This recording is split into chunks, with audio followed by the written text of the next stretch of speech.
Hell yeah.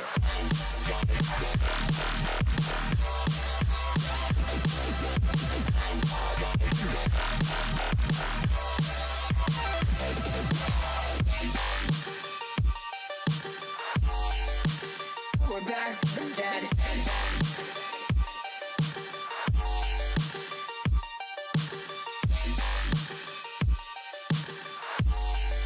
Back from the dead.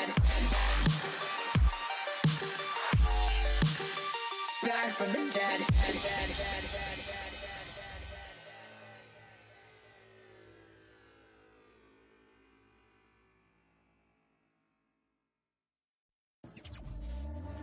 Back from the dead.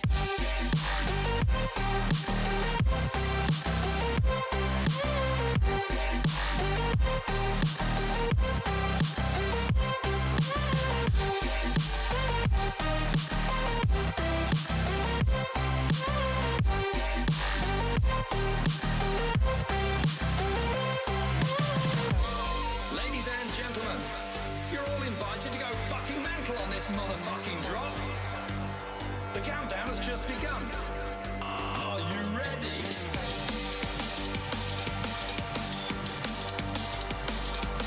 Let's go. Now we're back from the dead.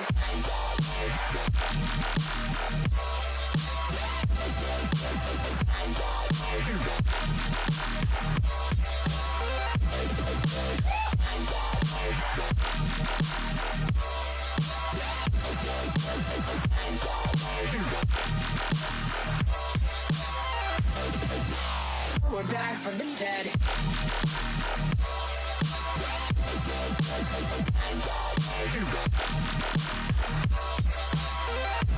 Hell yeah.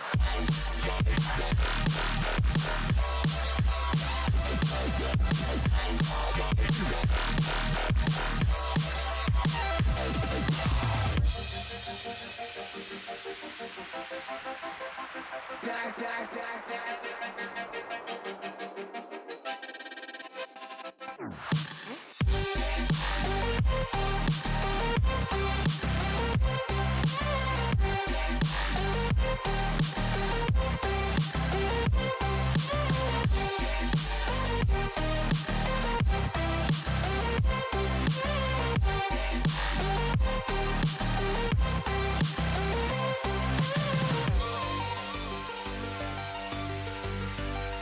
Now we're back from the dead. Are you ready?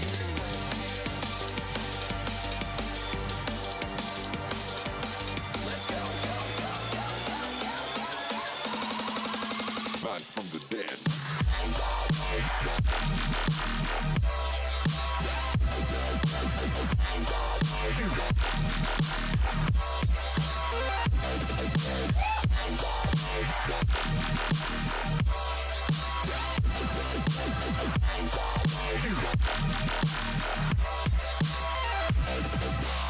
We're back from the dead.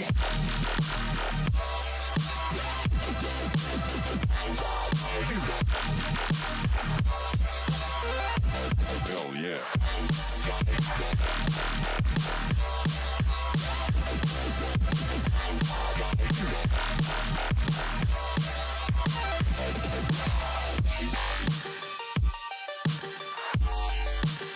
We're back from the dead.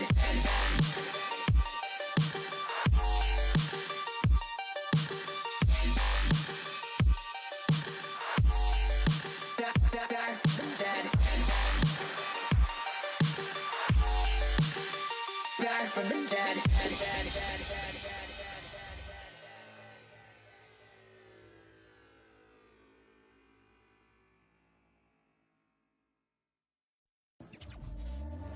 Back from the dead. Hey guys, what is up? Welcome back to the channel. It looks a little strange today because I have Shaylee here hanging out. And it's your first official stream. This is a paranormal podcast for those of you that are brave enough to join the circle.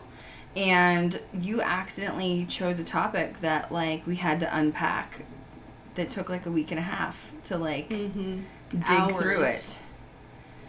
Did we stay up all night researching? Maybe. Endless documentaries we've been watching. In fact, we just finished another one literally right before we came on the stream. There's a lot to unpack here, so I'm going to kind of give you guys... sorry, I forgot that the camera moved. I'm in... There's so many subtitles here of like how we're going to unpack this, so I'm going to go over that. It's probably going to be longer than normal, just as a warning. So we have Ed and Lorraine and like their sort of background, the actual movie. So like if you don't want to have like a heads up on like you haven't seen the movie and you're upset by it, don't listen. Spoiler alert. Big spoiler alert, because it was The Devil Made Me Do It. The movie just came out. When did we say? July 4th? Or I'm sorry, June 4th? June, yeah. It was very inaccurate. Let's just be real. It was shot beautifully, but it was inaccurate. We're going to talk about the movie. We're going to talk about how misconstrued. Oh my God. It has taken us days to figure out what the actual story was. We still don't even know all of the pieces, but how it's been misconstrued. Then we're going to talk about the true story behind it and what we did finally find out. Like, you should see my notes. I literally have my phone with notes and the laptop full of notes. That's how many notes there are. Then we're going to talk about the rocking chair part and what it is. What's the real thing? I feel like there's some misconceptions behind that, and people aren't clear on that. I've been witness to the rocking chair. I've been in the same room as the rocking chair. You've worked with the rocking chair. We've talked about our opinions on it, and I think we get along on what we sense from it. And then sort of our final thoughts and verdict of this whole thing. Understand that this is not just a chat about the rocking chair. We are like unfucking Like this a full synopsis. It is like a court case, a court hearing, Ed and Lorraine, like it's a lot of shit. So like, whoa, you know what? We have like 8 water bottles here. We're ready to do this. It's going to be a lot, so expect us to tangent. This is Shaylee's obviously first official podcast. I'm really excited that she's here. Welcome. Thank you. Ghost Girl Diaries, Shaylee in the house. We went and saw the movie, what was it, 2 nights ago? Yeah. Had some experiences from that. Oh, yeah, that's right. Because people have been saying that there's something, all of the Conjuring movies, though, they're like, oh, something's attached to it, something's attached to it. Sometimes I believe that, sometimes I don't. I have opinions on this one, since I experienced some stuff as well. And yeah, we literally, like, this crew effort was one night, we were all up till like 3 or 4 in the morning, all 4 of us. Texting group chat about like this is how committed we are. Kat is the closest to Connecticut, and she was literally willing to get in her car and drive 3 hours to Connecticut. Like, it was really bad. She's like, it's fine, guys, like I'll just go to the library and I'll just go request the court documents, like I'm there, it's totally fine. Like, honestly, I would have been like, guys, I'm on it, well, hopping in my car right now. Kat knows all of New England, you know, like she travels, like, you know, she's from New Hampshire, as we all know. She knows Vermont very well. She knows Massachusetts. She has family in Maine. Like, she's been to New York many times. She has family in New York. She always says Connecticut has a very strange energy, which is where this took place. Ed and Lorraine are from Monroe, Connecticut. And so I was kind of concerned with Kat going to Connecticut, because I believe her when she says the energy is strange. I believe her. So, where do we even start? If you are asking questions, you can feel free to. Kat and Elfie are going to be trying to answer as many questions as they can while we're live. But we're going to pretty much just start this and keep going with it. I knew they were going to start popping up. Kat's not live because next week is her week, so she'll be in next week. So, Ed and Lorraine. So, let's chat about that first. We're on TikTok. If you're not following us on TikTok, make sure you're following us on TikTok. It's going amazing. We got some interesting comments from some of the videos that I was posting regarding Ed and Lorraine.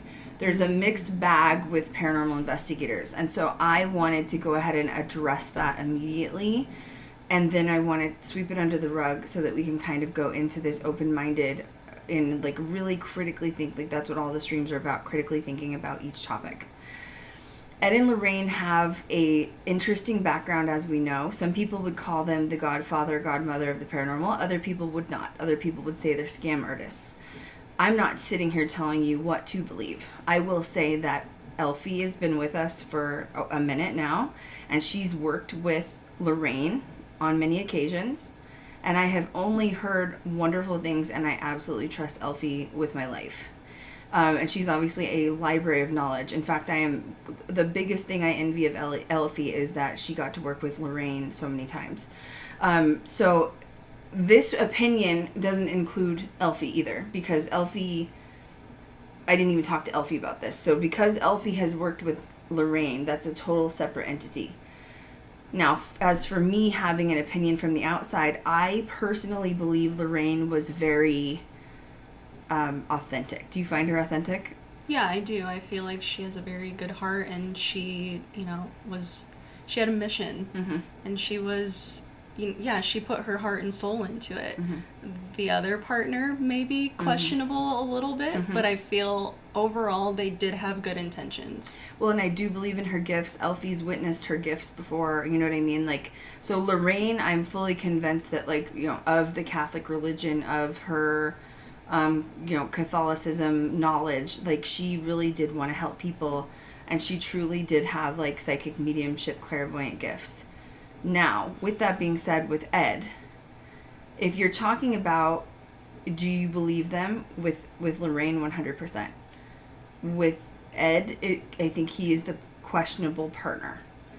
Why is he the questionable partner? A couple of reasons. One, I do think that he was an opportunist. I've said this hundreds of times before. I think that when he saw that his wife had a gift, he wanted to, and obviously even from a couple of experiences they had with helping people, I think that he wanted to turn it into a business. In a way, you can't blame him, because if it's something that's profitable, we would all do that as paranormal investigators, right? So in a way, you can't blame him. On the other side, did he maybe take it too far in some cases? Absolutely. Did it really need to be plastered all over the media and turn into the circus that it was? Didn't need to be, but he wanted the money, and then they got book deals out of it, and then they got movie deals out of it. So, I mean, opportunist, businessman, possibly a little bit of a snake, possibly, for sure. Now, on the other side of that, as we all know, about 7 or 8 months ago, there were some court documents released where Judy, their daughter, had to respond to some pretty heavy criticism as far as Ed was a possible pedophile, living with a 15-year-old homeless girl who ended up taking care of Judy and was sort of Judy's second mother. Supposedly she got pregnant several times. That's all in court documents. We've released that before. If you don't believe me, go find them yourself. It's very easy to access. So was Ed's character questionable, being a pedophile, and now that stuff's like out there? Yeah, I would say that he's kind of a sick mofo, in my opinion. However, I don't think that Lorraine should be discredited because he was a POS. Exactly. You know what I'm saying? Mm-hmm. So if you have your opinions on it, fine. But I think Lorraine was doing what she would probably call her God's gift of, like, helping people. Mm-hmm. Ed, I don't... First of all, let's just put out there that I do not agree at all when someone says they're a demonologist. Anytime somebody says they're a demonologist, I'm like, oh, okay.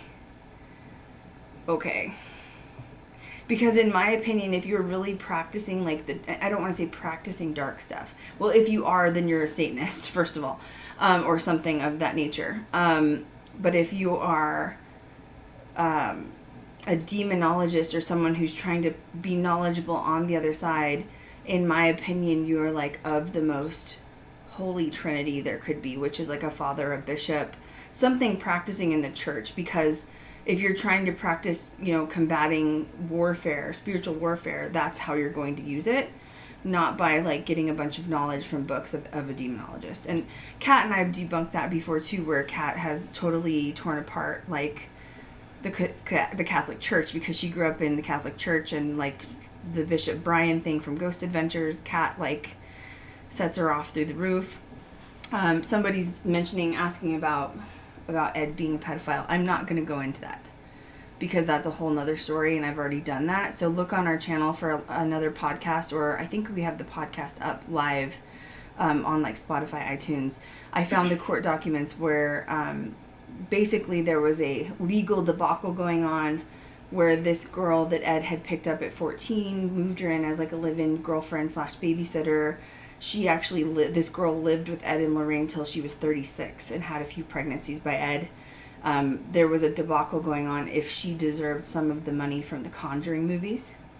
I'm not going into that because that's a whole nother circus that we already don't have time today, you know what I mean, for that. So, but yeah, it was sad. So if you want to look that up, Google, look for the research on that, because that's a whole other thing to unpack.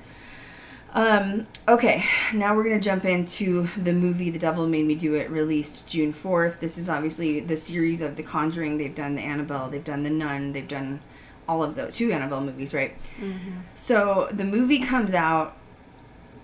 This stream, by the way, is not inspired by the Haunted Museum here in Vegas with that item, although that item ties in. The reason we wanted to do this stream today was completely in lieu of the new movie coming out. What you saw the movie first? Yeah.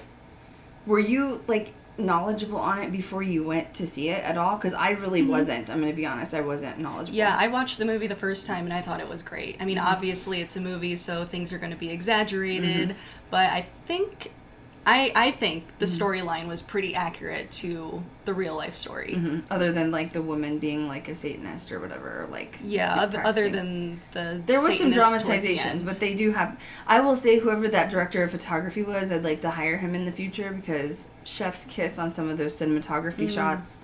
There were some shots that were like, an ode to Exorcist, Psycho in the bathtub, and also The Shining, where he was dragging the sledgehammer at the end. So there were some really cool shots in it. Now the movie, this is once again spoiler alert. Basically, there's this family that's like randomly moving into this house, is how it starts, and this little boy is sort of being affected by this energy. Like, he goes and sits on a waterbed, and the thing comes through the waterbed, pops the waterbed, and he's like horrified. And slowly over time, this little boy becomes possessed. The movie happens faster than what it played out in real life. So when I was able to get the actual story, I was like, okay, we have like dates, and now it makes a lot more sense to me. The demon supposedly then is passed on to Artie in the movie. Artie basically is drinking, creates a crime by stabbing him, and then he's found wandering like possessed on the streets by the police. The police arrest him. The Warrens get involved now, obviously, like helping doing exorcisms and whatnot. And the Warrens go to the house saying like there's something wrong with the house. They crawl underneath the house. They find this cursed object. Lorraine's a clairvoyant. She has to like feel the object and try to trace who this is connected to and who has cursed the family. So this is not true. This is going off on a tangent. This is the Hollywood side. There was no cursed object under the house. Well, there was a room down in the cellar that was locked, and nobody could ever have access to it. And Debbie's dog was like trying to get into that room. But the demon came from the first house that was a rental. So we still don't even know, like, there's some dots that still aren't connected. We'll get into that. I mean, it's a very confusing story. So that's why I'm breaking it down piece by piece, because you're kind of like... It's a lot. I think what Hollywood took like, pieces from sort of everything. They also made Ed Warren have heart attacks in this movie. He did not have heart attacks in the 80s when this took place. His first heart attack was, 2001 or something? 2001. Mm-hmm. So they kind of just smushed a bunch of the Warren stuff together and made one movie. Once again, dramatizing it. So, but the movie version, there's this cursed object underneath. They find it, trace it to this woman who's basically essentially doing, not black magic, like she's doing ritualistic Satanism. In this underground tunnel area. They find out who it is, and she's trying it was good. It was shot beautifully. It was scary as hell. Did you think it was scary? I mean, it was good. Like, I thought it was really good. Believable. Yeah. You know what I mean? Like, it was believable. It had mixed reviews. I'm not really sure why. From a paranormal perspective, like investigator, I was like, this is badass. You know what I mean? Like, this is good. This is worth it. The end basically Lorraine says she's seeing her clairvoyance, and the way to break the curse is they have to like tip this Satanist, like she has like an altar set up table, and that's where she's been conjuring and doing all her spells. So it turns, and then the demon comes basically after the altar is broken and takes her life because she wasn't able to give a life from one of these possessed people.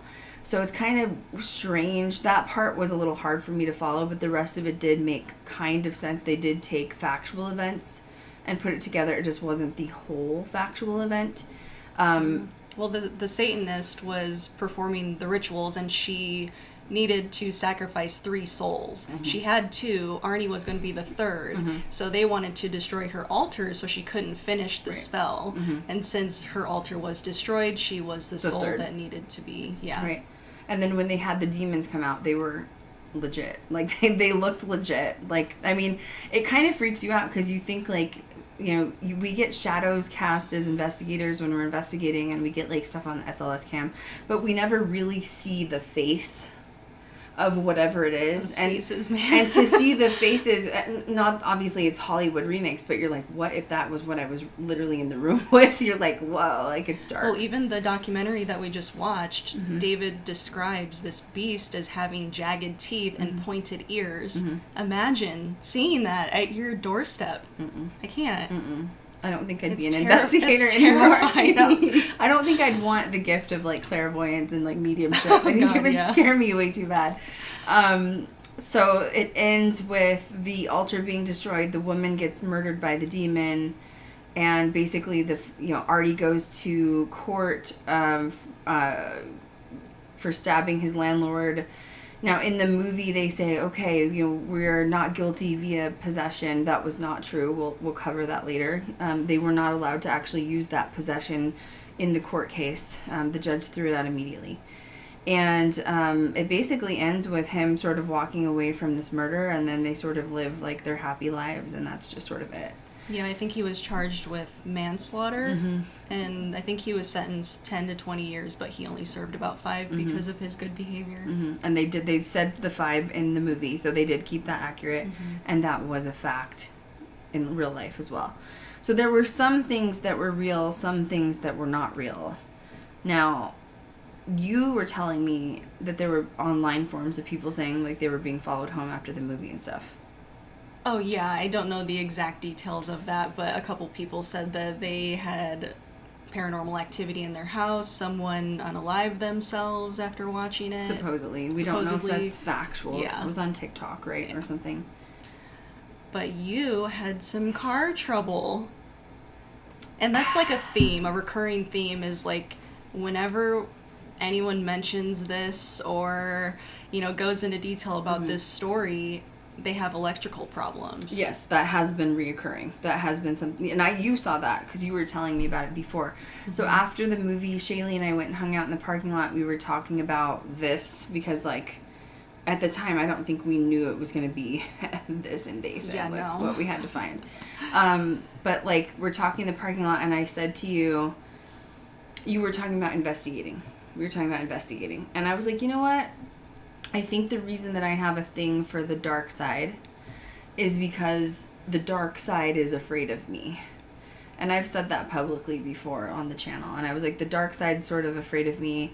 I don't know if it was because I was baptized when I was born. I don't know what it is. But when I go to dark things or dark areas of a location, it repels me, essentially. And I was like, I would like chase it and it goes away. And so we were like laughing and stuff. And so Shaylee like left. I left. It was about 11 o'clock at night. We're in Vegas, obviously. And I get in my Jeep Wrangler, which is new, by the way. I just bought it like 2 years ago or something, if that. Not even 2 years ago. And my Jeep will not start. My Jeep will not start. It's 11 o'clock at night. I'm sitting outside of a damn casino at 11 at night on like a random Wednesday. I'm just chilling there, and I was like, I could call Shaylee, but I'm not going to panic. You know what I mean? I'm not going to panic. And so I'm sitting in the Jeep. I literally turned it on, and the lights came on, and it was just nothing. And I was like, okay. I shut it off. I was like, okay. Out loud, I was like, I'm not effing with you today, okay? So you can just get to stepping on out of here, okay? I literally just sat, I was very calm. I said the St. Michael prayer a couple times. And all of a sudden I got this like overwhelming scent of perm solution in my car. That is my grandmother when she comes through. You can ask Kat if you don't believe me. Kat has literally been in the car with me when it's happened, and it's so strong. It actually made Kat cry because it's so strong. Like, do you know what perm solution smells like? Mm-hmm. I mean, it's like, I don't know why of all scents she chose. She did used to get perms. I experienced that with my grandma as well. I can smell her sometimes. Yeah, it's really strong. Yeah. Kat was like, please, Grandma, I can't breathe. My asthma. Like, so bad. So, and my grandmother, it was literally, I could smell the perm solution. I turned the car on. It turned on. But literally, I kid you not, I went all the way home and my grandmother was in the Jeep with me. I could smell it because she's strong. And I get home, and it was, once again, now it's like 11:45 at night, and I'm like, I'm going to have to sage the house. Mm-hmm.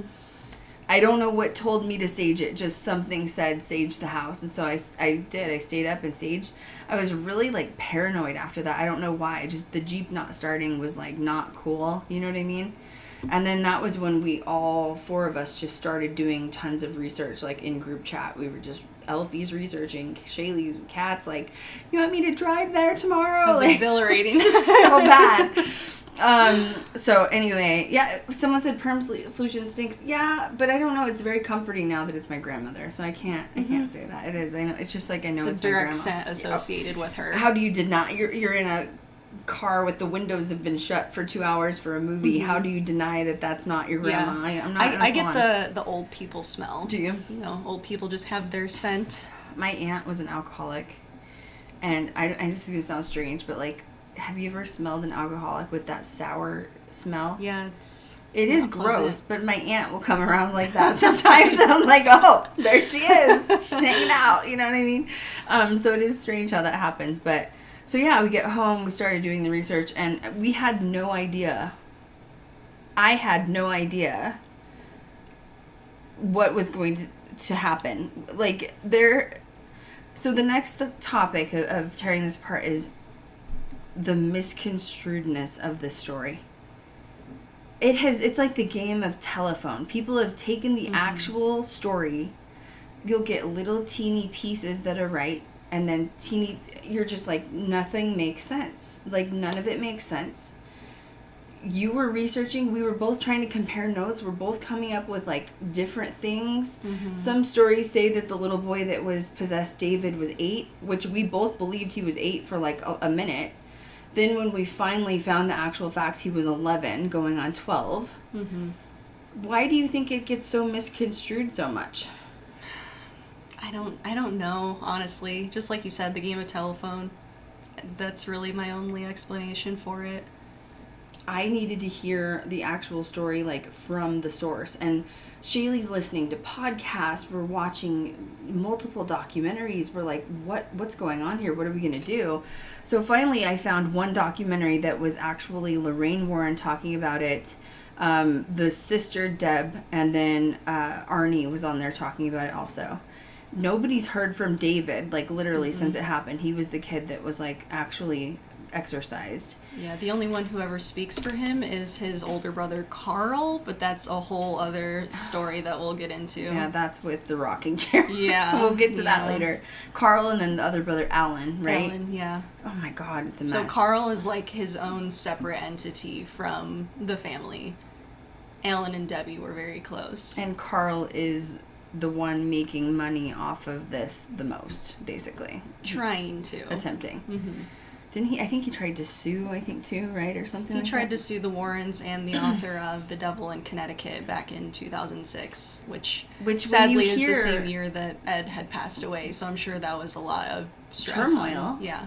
But, like, when you hear them talk about it, they don't even mention Carl at all, the brother. Well, Carl... Vaguely, I guess. Carl... So, if David is 11, Carl was a few years older than him at the time. Mm-hmm. And he thought that all of this was just a big joke. Mm-hmm. They would ask him for his help when David was, going through these fits, and he would just sit there and laugh. Or he would just, like, go to his friend's house. So he was never really involved. You know what I'm saying? I'm just saying. Maybe he is the devil, you know what I'm saying? Okay, I don't even know where to start with this. So now that you know the story's been misconstrued, and I'm talking, it took hours of digging, days of digging. So all I'm going to say is, with this, be very careful what you believe, unless you are like watching a video or listening to a podcast of people that were directly involved with it. Yeah. Because they have the actual story. Other articles, especially articles, are not accurate. There's been videos done of it. Obviously, the movie was, there were some accurate pieces, but it was also misconstrued. So if you're going to research this yourself, just be very careful, because it took us forever to figure this out. So, starting the true story, because this is a lot to unpack. You should... That's notes on my phone. It's just only one set of notes. That is just my phone, guys. Like, do you see this? Look at that. That's crazy. And that doesn't include my laptop. So basically this started July 2nd of 1980. So I want to sort of compare the actual... July 2nd of 1980? July 2nd of 1980. Today of 1980? I know. So, wait, fun fact. 2 weeks ago, I got Shaylee, because I was like, so how are you feeling? You've been with us for like, 4 or 5 months. I'm like, how are you feeling? Do you feel like you can jump into a podcast? She was like, yeah, let's do it. I send you a link of our podcast, like, lists of and we had you scheduled for like haunted dolls or something like that. Yeah. And then you were like, you know what? I really, really just want to do the new movie, the new Conjuring movie. And I was like, okay, fine, we'll do it. And it's fucking today? It's wild. I meant to tell you that earlier, but I didn't. I called Kat, and Kat was like freaked out by it. Okay, so July 2nd of 1980, essentially. So this is where the story can get kind of screwed up. So the movie and articles say Debbie and Arnie moved in with Debbie's mother. But what actually happened from the source, which is Debbie, is Debbie and Arnie rented a house in Newton, Connecticut. And they were moving in July 2nd of 1980. Debbie called her mother and David to come help them move their stuff in. Mm-hmm. And apparently, the minute they walked in, Debbie's mother, her name's Judy, was like, something negative and oppressive is here. Yeah. And I don't know what it is, but I don't like it. And Debbie was probably just high on life because she's moving out with her boyfriend, right? They're like, 18, 19, something in there. Yeah. And she's like trying to just ignore it. So Debbie says, I'm going to give my like mom something to do. Everybody's going to have something to do. She sends her little brother David in to sweep and clean the master bedroom. And that was when he started sweeping, and something like knocked him over and like screwed with the broom, and it scared him really bad. He came running out of the house. He sat under a tree silent and wouldn't tell anybody else what was happening. So the fake story is he was sitting on a waterbed. That's one of them. And that an entity came through the waterbed and burst the waterbed. That did not happen. Not in that exact moment. So if you fast forward a little bit, David ends up having, he starts showing signs of like psychic ability. Mm-hmm. So I think he was talking to Debbie. So he was like under possession, and he told Debbie, he's like, you better bring a mop, you old bitch. And Debbie was like, bring a mop to the house, like, why? Mm-hmm. And it's because the previous tenant, her name was Karen. Right. She had a screwdriver in her back pocket, sat on the waterbed, and popped the it. Waterbed. Mm-hmm. So I knew Karen had the waterbed. I didn't know it popped, though. Mm-hmm. But that was when Debbie asked Karen, saying, hey, have you ever had paranormal experiences in this house? Yeah. And Karen had lived there for like a year or two before. And she's like, oh, yeah, all the time. She's like, this Doors is why I'm moving. Open, there's noises at night. Like, oh, yeah, I've seen an old man. She said, I've seen an old man. So then when Debbie heard that, she was like, okay, David now claims he's seen the old man. And now I believe it. I believe it. So see how this... It's hard to unpack this because there's so many, like, in-betweens in the middle. Yeah. David gets knocked down. Now the older brother, Alan, not Carl. So there's actually 3 older brothers, right? Alan, Carl, and another one? Or is it just Alan and Carl? I think it's just Alan and Carl. But Debbie's son was also that's living at the family house. Yeah, why don't they ever talk about Debbie's son? I don't know. It's not through Arnie, because Arnie's the one that stabbed the landlord. But there's never any discussion of there's a kid involved, which is shocking to me. Yeah, there was a couple other kids involved. So I'm not exactly sure why they were never mentioned. I don't know where they were while all of this was going on. Right. But I'm assuming because David had a learning disability, he was the weakest link, and he was just the target. Mm-hmm. Well, kids are also known for being very innocent and, like, open to that stuff. So then, like, Alan, which is the other brother, he goes in to basically finish cleaning up the master bedroom. That's when he notices there's paranormal activity. There's doors running, scratching, and doors slamming. And he says that he sees a transparent, like, man. And they all, believe that it's, like a beware type of feeling in the house. David, they assume David has taken pills. And I'm like, wait, what kind of pills do you guys have hanging around? So this is an 11-year-old boy, and they're like, oh, he took some pills, and he's, like, imagining things. Well, are you guys druggies? Like, what are you doing? You know what I mean? Like, what kind of pills are you leaving around? And they just try to, like, kind of blow it off. So David starts seeing these, like, images, clairvoyance. He says, I see this old man, and he turns into a beast at night. He has black holes in his eyes, jagged teeth, and pointy ears. And obviously David's psychic. Or medium, clairvoyant, whatever you want to say. Obviously, he has a gift. I cannot imagine being 11. Can you? I was sensitive to things as a kid anyway. I remember being asleep in my house and, like, I would just hear everything. Like, I just knew, I was so aware of my surroundings.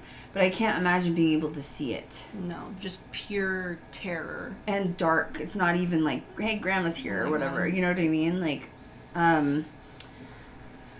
so now they're like, well, David's into comic books. You know, maybe it's his comic books that he's into. He's making up stories. But they didn't think that he was, like, a liar or a storyteller. So they couldn't really figure out where all this information was coming from. At this point, Deb and her boyfriend, Arnie, are still, like, moving in the house. They're not planning on coming out. Sorry, my dogs are barking. He says that he could hear the beast in his mind. And he says that Arnie and Debbie needed to move or they were going to pay the price. This literally happened on July 2nd, all of this. It's wild. What do you do, though? Think about it. Like, you pay for, like, your first and last month's rent or deposit or whatever. What do you do? Ask for it back. But Bye, not I gotta always. go. But usually when you're in contract, like, they won't let you out anyways. Yeah, I know. I can't imagine being put in that situation. It's like your whole life just turns upside down in that moment. Like, what the hell am I going to do with this? I'm sorry, I just got a text message. 1 second. Kat's texting me. I want to make sure that we're not having any... Oh, I accidentally texted group chat a picture of my Buffalo Wild Wing order. And everyone was like, okay. Right.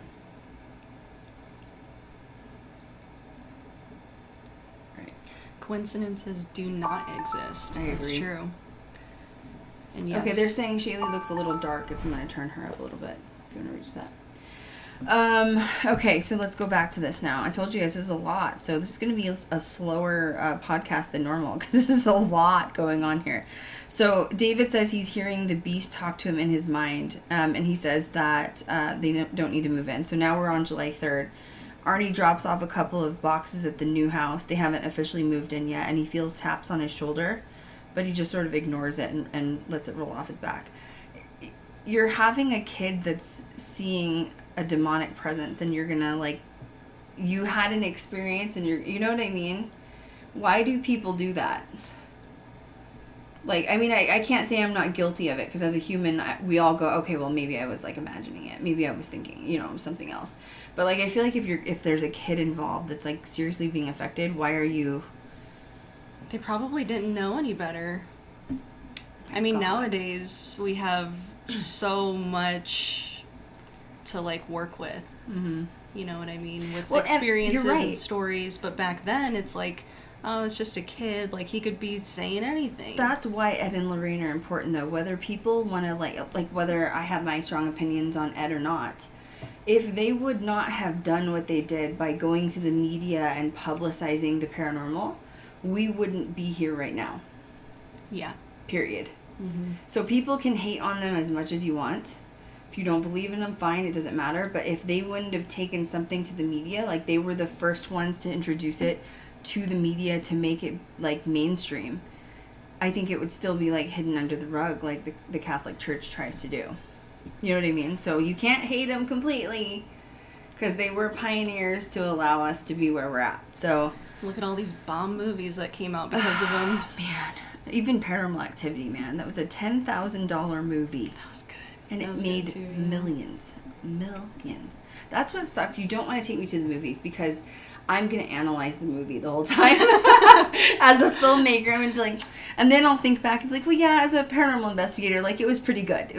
But, like, as a filmmaker, here's my opinion on it. You know what I mean? It's probably why it's not so enjoyable for me to go to the movies because I'm just analytically describing No, it. I like doing that too during the movie, so I'm like... We both were. You were like, that shot. And I was like, that shot was so good. Yes. So July 3rd, this is when Arnie drops the boxes off. This is the day that Karen, the previous tenant, comes by to get her waterbed. And Debbie talks to her and says, is there paranormal, like what's going on here? And the previous tenant, Karen's like, yeah, yep, there's something in here, and that's why I'm leaving. I'm moving. And it's so interesting because I feel like if that backs the story up more. So why did that chunk be so left out in all the versions we've heard?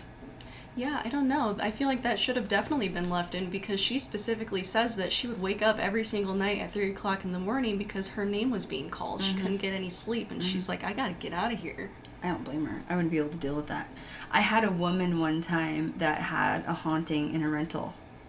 She wanted me to come investigate. And I told her that I would, but under the conditions that she needed to start putting her foot down with it. And I said, you're letting it live there rent-free. So, like, you're the one that, you know, I'll come help you, but I need you to try to get it out and do something. Like, you can't leave it all up to me. Basically, she wanted me to come film Paranormal Activity so she could take it to the courts to get out of her lease. And I said, I will, but, like, you need to go buy St. Michael candles. You need to start reciting it. I gave her white sage. And she literally was like, I don't believe in any of that. Well, I did, and I was like, well, then I can't help you. Yeah. Because I said, I cannot force it to leave. It's your house. Even if you're renting it, it's your house. You have to speak to it to authority. She's like, well, you know, like, for years I've been, like, atheist and agnostic, and, like, I don't know if anything exists or if it's just nothing, and I don't care. And I'm like, well, then why are you calling me? Because I can't sleep at night.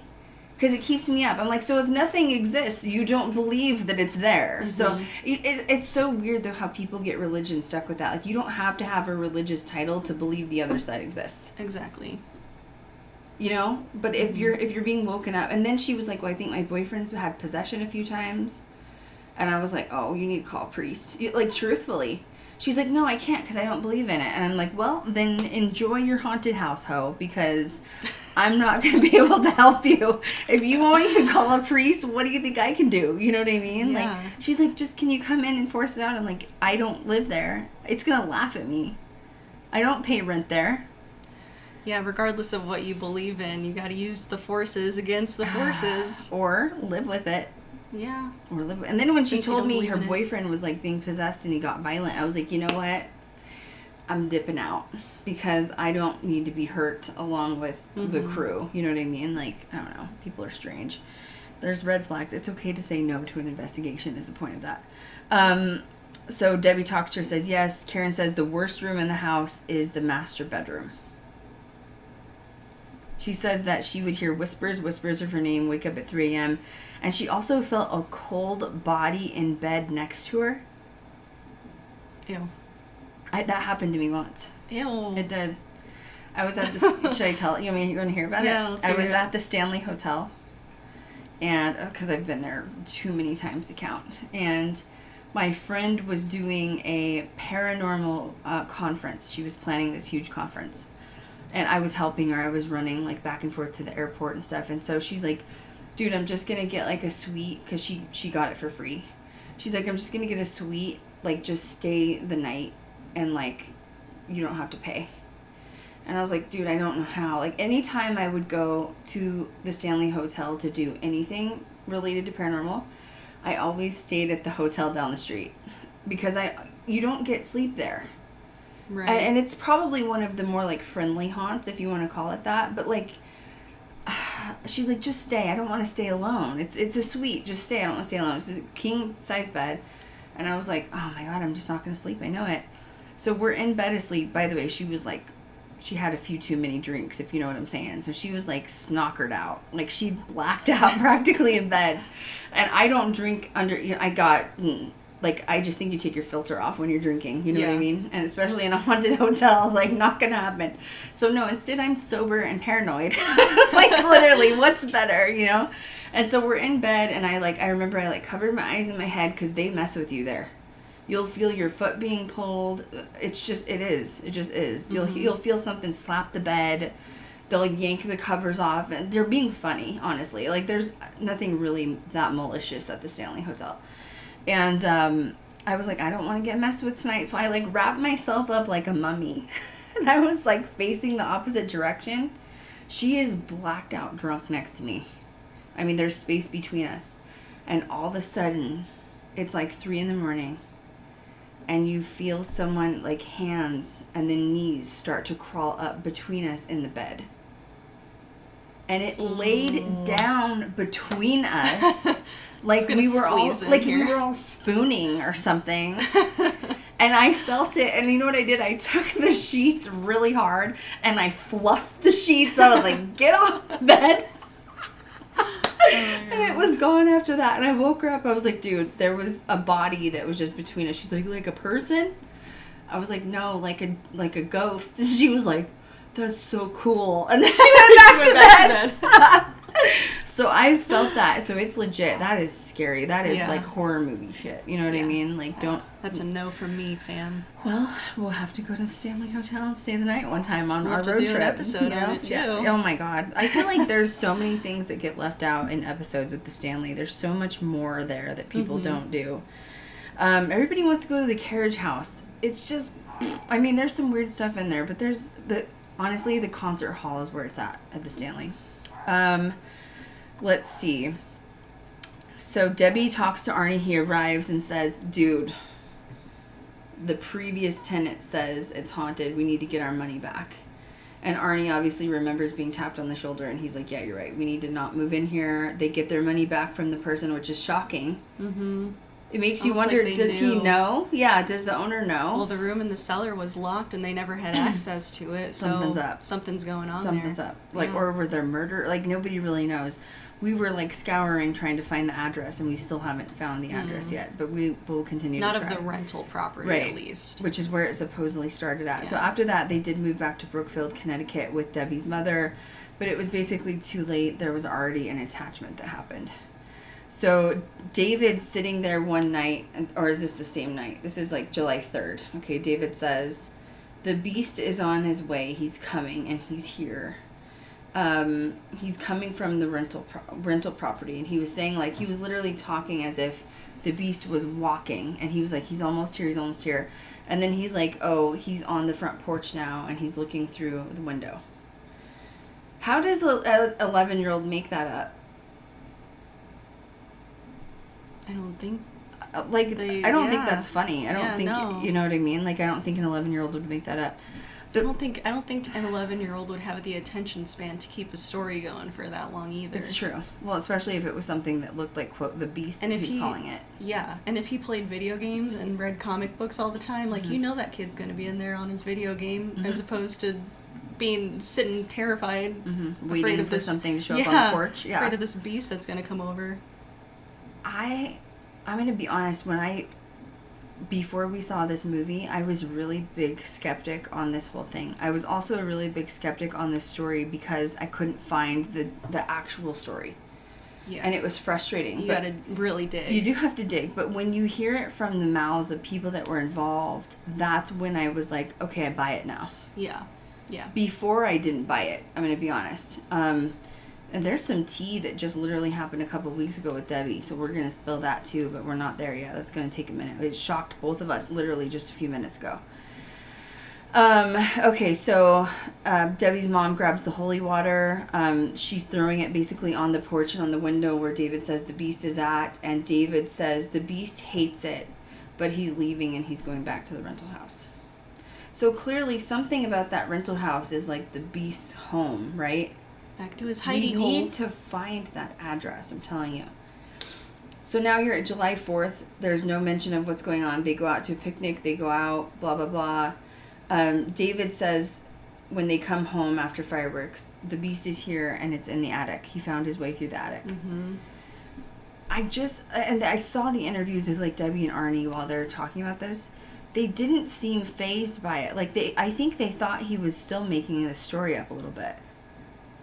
Yeah. Like they didn't seem convinced while he's telling the story. Until they saw concrete evidence. Yeah. Yeah. So they're inside the house. It's obviously late after fireworks. They start hearing traffic, like foot traffic up in the attic. And Arnie decides to go up there and check. There's nothing that's there. And then when he comes back downstairs, it just gets even worse. Scratching, louding, growls, stomping literally in the attic. And it was a few minutes, and then finally it stopped. But Arnie said nobody slept that night in the house because it was just so loud in the attic. Once again, why has this real story not been portrayed? Because I feel like if there's a demon in the attic, that's a lot scarier. Mm-hmm. You know what I mean? Like, especially if the kid is psychically saying there's a demon in the attic, and then you start hearing noises. Like, that's the legit story. Yeah. Why has that story not been told? Because that is freaky. Mm-hmm. Have you ever been in an attic? Yeah, they are extremely creepy. Mm-hmm. Very Hot, small, 'cause, like, air hot, rises. dark. Musty. Mm-hmm. I lived in the Colorado Springs, and we had a haunted house. We lived in a haunted house, and I was there by myself. And you would, at like 3 a.m., it sounded like there was just a ton of people walking upstairs. And finally, I was like, one night, what the hell? Did they have someone locked up there? It was a rental. You know, we'd just moved in. I went to get in the attic, and it had literally been like bolted and screwed shut by like probably 200 or 300 nails and screws. I'm not even kidding you. Mm-hmm. And I, like, first of all, I'm not going to undo what someone did, because clearly they don't want you up there. But second of all, someone went to serious extent to not allow access in there. Yeah.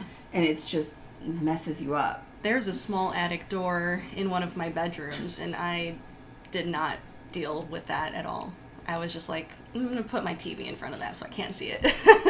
Yeah, that one had crawl spaces too. We did open the crawl spaces before we left, and it was, something was there. I don't even know, but I know what they went through because I've dealt with it before. Unoccupied space for them to dwell. Well, and maybe it is because it's so stagnant energy that they can manipulate the energy better or something. Because what is it about crawl spaces, basements, and attics? There's got to be something about like energy manipulation and why entities, dark or not dark or human, are attracted to that space. There's something about that. Because even Bobby Mackey's, I've been there, like the basement underneath is stagnant, very dark, very strange. It's because it literally feels like there's portals in every section. Because there's like a little gnome that haunts it. Then there's like where the strippers haunt. Then you go upstairs and it's the gangster. It's like, it's so, once again, the attic and the basement. What is it about those spaces that it's got to be harboring energy or they can manifest easier or just something? Unoccupied spaces. Strange. So David says that he can hear and see the beast. So now we're at July 9th of 1980. So this is like crazy that they have literally day by day. Mm-hmm. July 9th, David's basically getting worse. He's telling his mother, Judy, that the beast is more the beast told him, quote, "The beast is more powerful than Jesus Christ himself." And David starts telling his mother, you need to take down your holy relics because they're Catholic. And she basically refused to take them down, but the beast kept delivering these messages that harm was going to be done if the holy relics weren't removed and that their God was no good, essentially. Yeah. Thank God Judy did not remove everything. But once again, how does an 11-year-old kid make that up? Interesting thing about Judy, though, is that she actually wanted to become a nun, I but heard she that. wanted to have children instead. Right, which I don't blame her. Mm-hmm. But it is strange. Where does an 11-year-old... Like, your mom's religious. Kat's family is very religious. Can you imagine at 11 going to your mom and be like, you need to take all your stuff down because your God isn't good against the beast? okay, you need to go be dipped in holy water. We're on our way to the church. Let's Yeah, go. like literally, like something's Yeah. wrong. So like, it's just weird that it took so long for them to like take this child serious, because I feel like these are some serious red flags in a child. Like, I can remember back being 11, and I would have never No. said, like, my family was very religious on the Native American side of Cherokee. Mm-hmm. So my grandmother had given all of my family Cherokee relics all around the house, and I remember, like, we're protected by our ancestors. I would have never walked up to my mom or aunt and been like, take down your relics because the beast is stronger than your God. Like, that's crazy. It is. But, like he must have really been getting that information psychically to be able to interpret it that well. He had to have. Whoa. Mm-hmm. So, okay. So anyway, we're going to move forward. So now Judy at this point calls a priest. I would do the same. I would have already been driving my kid to the church. Literally, I would have dipped my kid in the holy water and be like, go take a bath because I don't know what's going on right. To drink some, splash your eyes. You know what I mean? Take a bath, get some shampoo. The beast says, don't do it. Don't call the priest or there will be consequences. So all of this information is coming from David. David now starts choking himself. And there's also random bruises and beat marks, black and blue, appearing all over his body. And they are witnessing what looks like something beating him up and nothing's there. The whole family is witnessing it. Yeah. He's being held down, he's being choked, he's being like shoved in the couch, against walls. Things are levitating, flying off of the doors. Like it's like a thing. It's like a thing. Yeah. So now we're on July 10th of 1980. Judy calls in the father again, which is the mother. The father comes for a house blessing. He blesses the house. He blesses every room. He blesses David. He gives him scapulars to wear, which are like holy relics. And it settles for like a minute. Now we're back on to July 11th of 1980. David claims his toy dinosaur became animated. And chased after him. And the beast was speaking through his toy dinosaur. That's so scary. It is scary, So but scary. when you're hearing that as a parent, unless I saw it, you are going to say maybe the kid needs a psychological evaluation. Yeah. Like, I'm just being real. You Yeah. know what I mean? Like, you are going to be like, okay, oh shit, now my kid thinks that his toy dinosaur is chasing him. Although they are seeing him get, like, physical assaults. But, like, what do you do as a parent? It's true. And you're talking 1980. The internet didn't exist yet. Yeah. So you have to do it Google locally. wasn't a thing. You know, like, couldn't Google it. Like, there's books. But, like, yeah, who do you call? And if this one case is going on, how many others are happening not only across the nation, but, like, across the world? And they can't call the Warrens or whoever else to help. Or they can't even comprehend exactly what they're even dealing with. You don't even know. So July 11th of 1980, that night, he's been hit so hard in the stomach that he actually passes out. David says now that the beast is stabbing him in the chest with something sharp, and it's knocked the wind out of him. There's no blood, but all of the family is witness to basically a physical assault happening by an unseen force. And nobody really knows what to do. The beast tells David verbatim, "Give up your soul or I'll torture you." And David responds with, "No, my soul belongs to Jesus." Bless him. His mom taught him, right? Like, Yeah. he's trying. He was fighting. He really was. I don't even know if I'd have the strength at 11 if something was beating me like that. You know what I mean? No. So the beast says he wants his soul. He wants to bring in additional demons to make sure that David surrenders. Okay. So now, this is where Kat and I were, like, actually laughing. I'm going to be honest. When we were researching, Kat and I got on the phone the other day, we were like, 43, 47 demons. Like, so there's different numbers depending on what you read. From the source, there's 43 demons, okay? But Kat and I are like, okay, what? Why 43 demons? It didn't make sense in a lot of the other stories, but when it came from the source, it finally made sense. So David is saying that they are all named by number. So 1, 2, 3, 4, 5. Because obviously if the beast gives the names away, that takes their power away, as the Catholic Church would say during an exorcism. They were all assigned to each person in the family to torture each person in the family. No names were given because that takes away their power, and it would cause the demons they were told by the beast to thrash out on the family, beat the family, and especially David, break him down so he becomes weak so that they can have a soul. So once David starts speaking of these 43 demons, Judy calls the father for a blessing again. The father at the church basically says, there's really nothing I can do. I don't know what to tell you. But he gives them the number and name of Ed and Lorraine Warren, and that's when they get involved. Mm-hmm. The neighbors also witnessed David being attacked as well. They also suggested to call the Warrens. And that's crazy. That's when the father was like, yeah, already done. That's crazy. I don't even know. And it just happened to be in Connecticut, thank God, because that's where they all were. The father was like, I got a trip to go on with my mom, so I can't get too involved with this. So I don't want you to pass your demons on to me. Yeah. You know what I'm saying? Let me call the guy. So July 13th now. So this poor kid's been going through the ringer for like 13 days. Like, Jesus. It's a Sunday evening, and that is when the Warrens got the phone call. And basically they said that, yeah, we're on our way. Like, they didn't even question it. It's interesting, though, because in the interview, Lorraine says that she had been driving around that Sunday afternoon with Ed, and she knew something was going to happen, but she didn't know what it was, and she warned Ed about it. Wow. So once again, I do really believe Lorraine was legitimate. I really do. So they arrive Sunday night. This is another interesting thing that's always left out.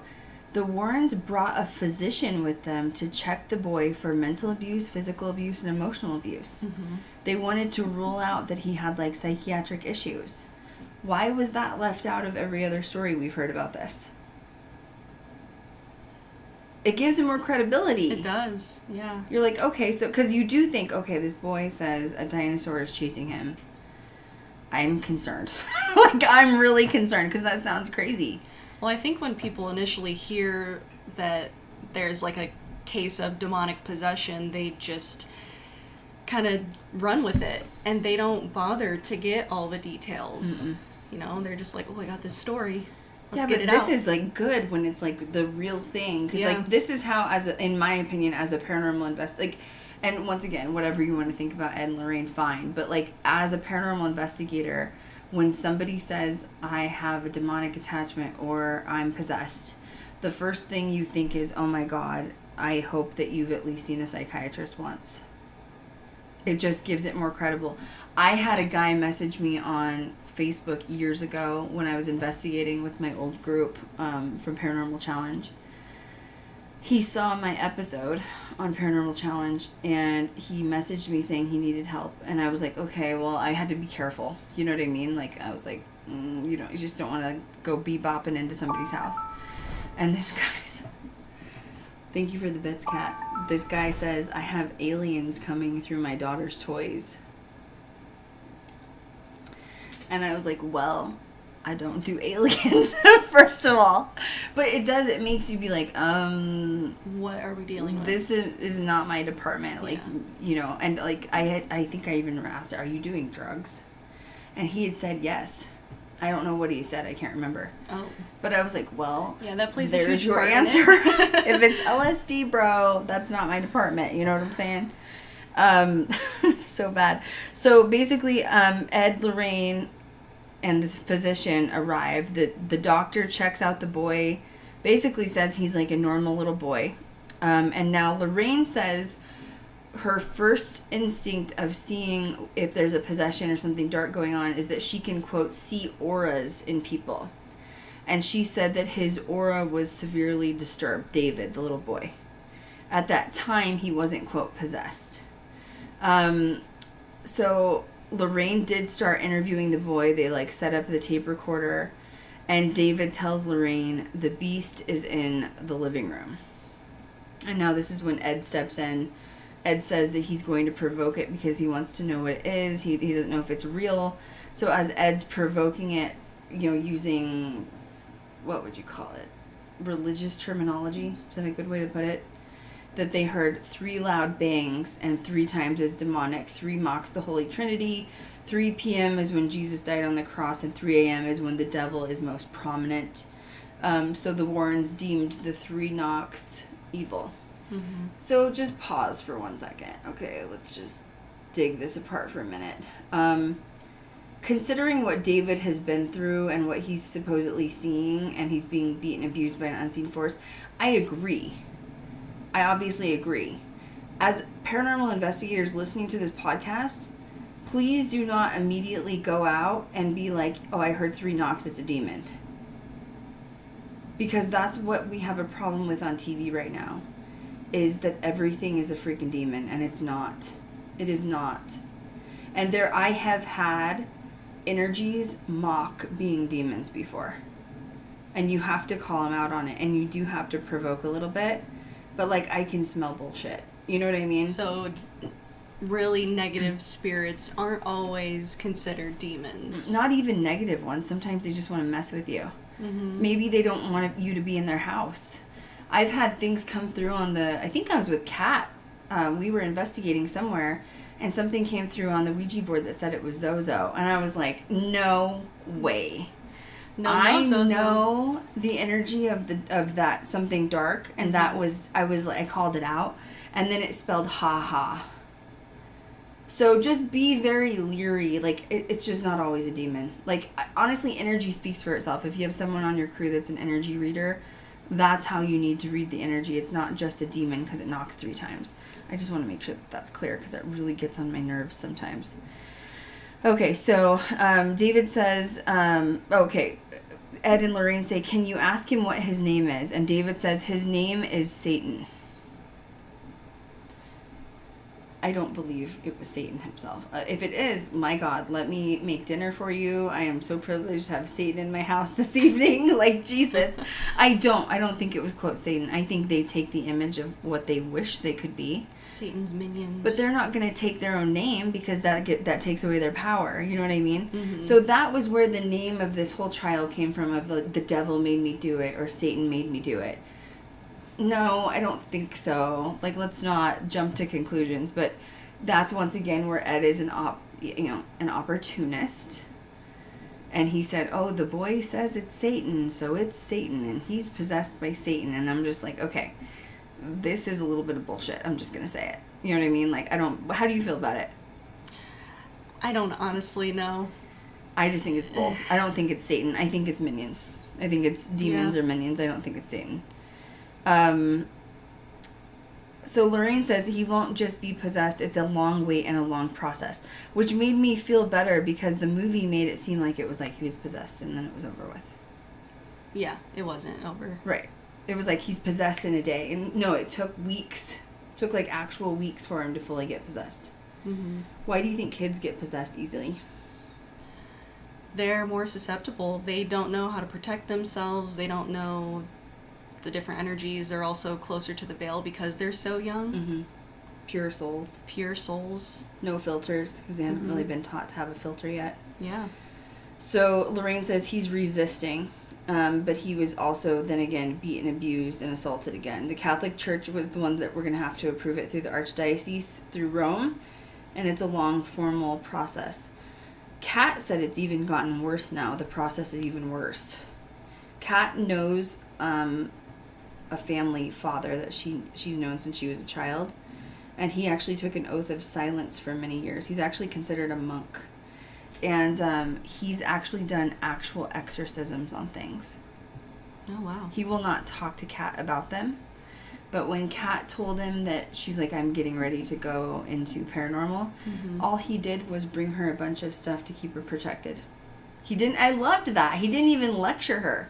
Yeah. He was like, just make sure you stay protected and like keep your faith with you. And I was like, I like this guy. Like, even for like the holy side, he wasn't like, don't do that, don't touch it, it's a demon. Yeah.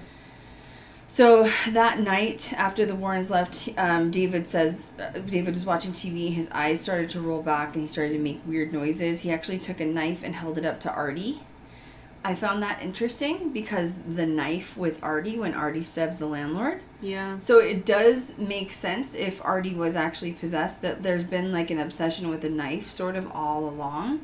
But this is with David. So, but they don't share that either. Mm-hmm. But this paints such a like more vivid picture, in my opinion. Yeah, complete detail. It is complete. So they knock the like knife out of David's hand. He didn't stab Artie, and the family starts to pray. And this is when like possession number 1 essentially took place. David turned blue and stopped breathing on the floor. I didn't know that either.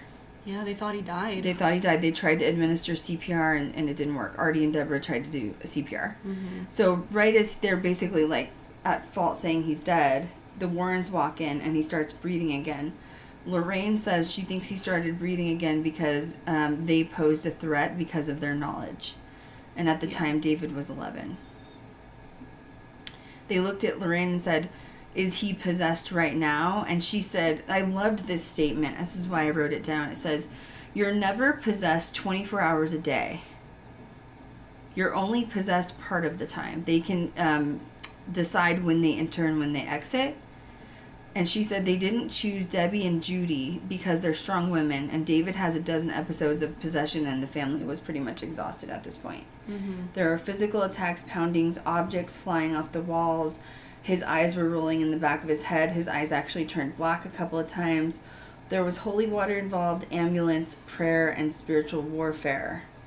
They were having to take shifts with David. Lorraine recommended him not being alone at all. And then Debbie started doing a journal and recorded verbally when David was possessed and by hand in journal notes. Why didn't they talk about that? You don't realize there's like journal entries of every single and actual tapes. Like, that's what was compelling to me is when you think of an exorcism or a possession going on, you're automatically thinking that Lorraine and Ed are there doing it themselves. They weren't even there during most of the possessions. Yeah. It was the family recording it. Mm-hmm. That to me is like, oh, that's okay. I believe it. Because then that takes Ed, if he is sketchy, out of the picture, and Ed wasn't even involved. The family was recording it, and I was like, okay. Yeah, the family was very involved, and poor Judy. Judy had to stay home with David while, they would, like, go to work. Mm-hmm. And she would call Deb and be like, "When are you coming home?" Mm-hmm. Well, and the possessions and stuff, they'd have to actually physically hold him down, they said. Yeah. And even at 11 for a little boy, he's probably still pretty strong. Mm-hmm. Yeah, well, David was being physically attacked, but it was so bad to the point where the family couldn't even sleep at night because David would attack them. Right. So they were just up all night. They were literally taking shifts like every 5 or 6 hours of who they were watching, and if he'd become possessed, they'd hold him down. Imagine it's your shift and it's 3 a.m. and you're like, shit. Shit. Afraid your little brother's going to attack you. Why did I have to get the 3 a.m. shift tonight? I shouldn't laugh, but it's true. They probably had to hide the weapons. You know what I mean? Like, if he had the knife, like, yeah, I mean, I don't even know what you'd do. It's poor people. Oh, my God. Talk about some trauma. They said literally so Deb would record every time he was possessed. They would have to hold him down, and they needed the proof for the bishop so that he could get approved for a physical exorcism. And most of the time the Warrens were not there. They only witnessed 1 or 2 times he was possessed. David called his own mom a bitch through one of the possessions and started to laugh. Like, there are sections online you can find of David being possessed. How'd you feel about the tapes? The tapes were very eerie. It's disturbing. Yeah. Yeah. I feel like it doesn't sound like a little 11-year-old. No, it doesn't. With the way that he would snarl and laugh and mock them. Well, and she's like, "Get out of my son, get out of my son." And he was like, I own your son. Like, it was just weird, like, ugh.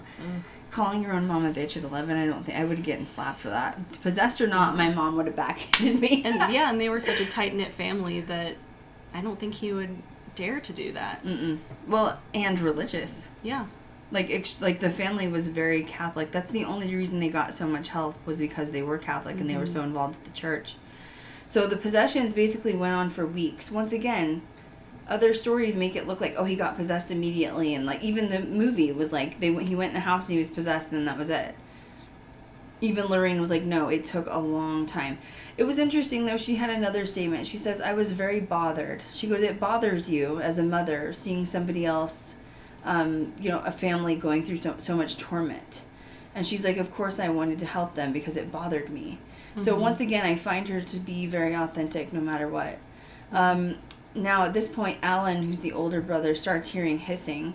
He walks in thinking he's seeing like a snake on the bed, and he runs out. And the whole family feels like they can't go in any of the rooms alone because they're going to be attacked if they walk in the rooms. Mm-hmm. So now they're like exhausted. They're probably not working to the full extent, and they're babysitting David 24/7. These people are just like having a rough time right now.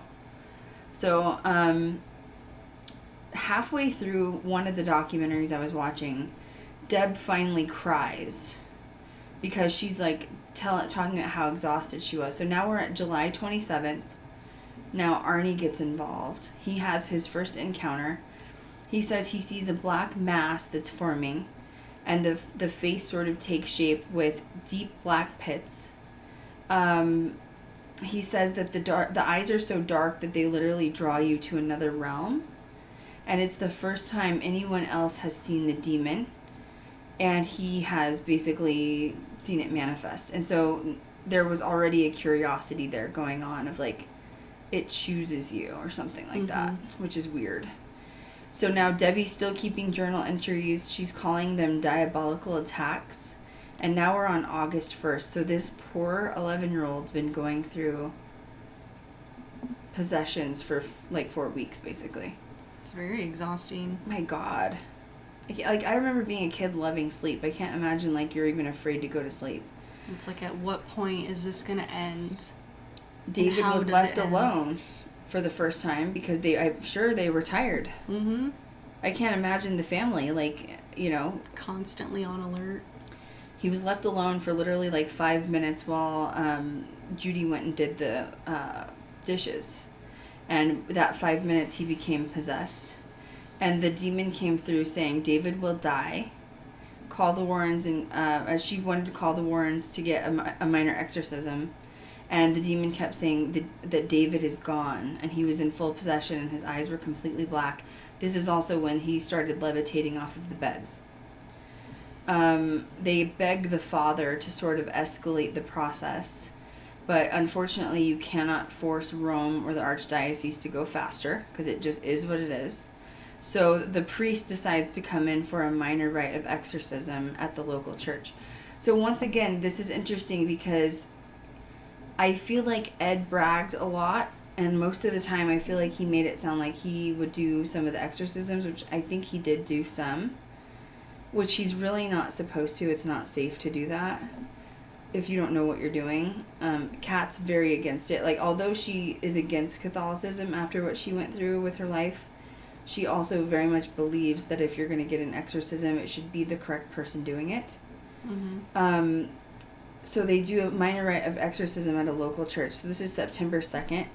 They take David to church, and that he is so unruly because he's still in a state of possession that they had to wrap him in a sheet like a burrito and walk him into church like that because he was thrashing around so hard. He starts speaking in tongues in Latin, and that's when the priest starts performing the exorcism inside of the church. Once again, that has never been shared with this story. Mm. You always think that it's at home in the rocking chair or something. Where is the rocking chair come in? We don't know yet.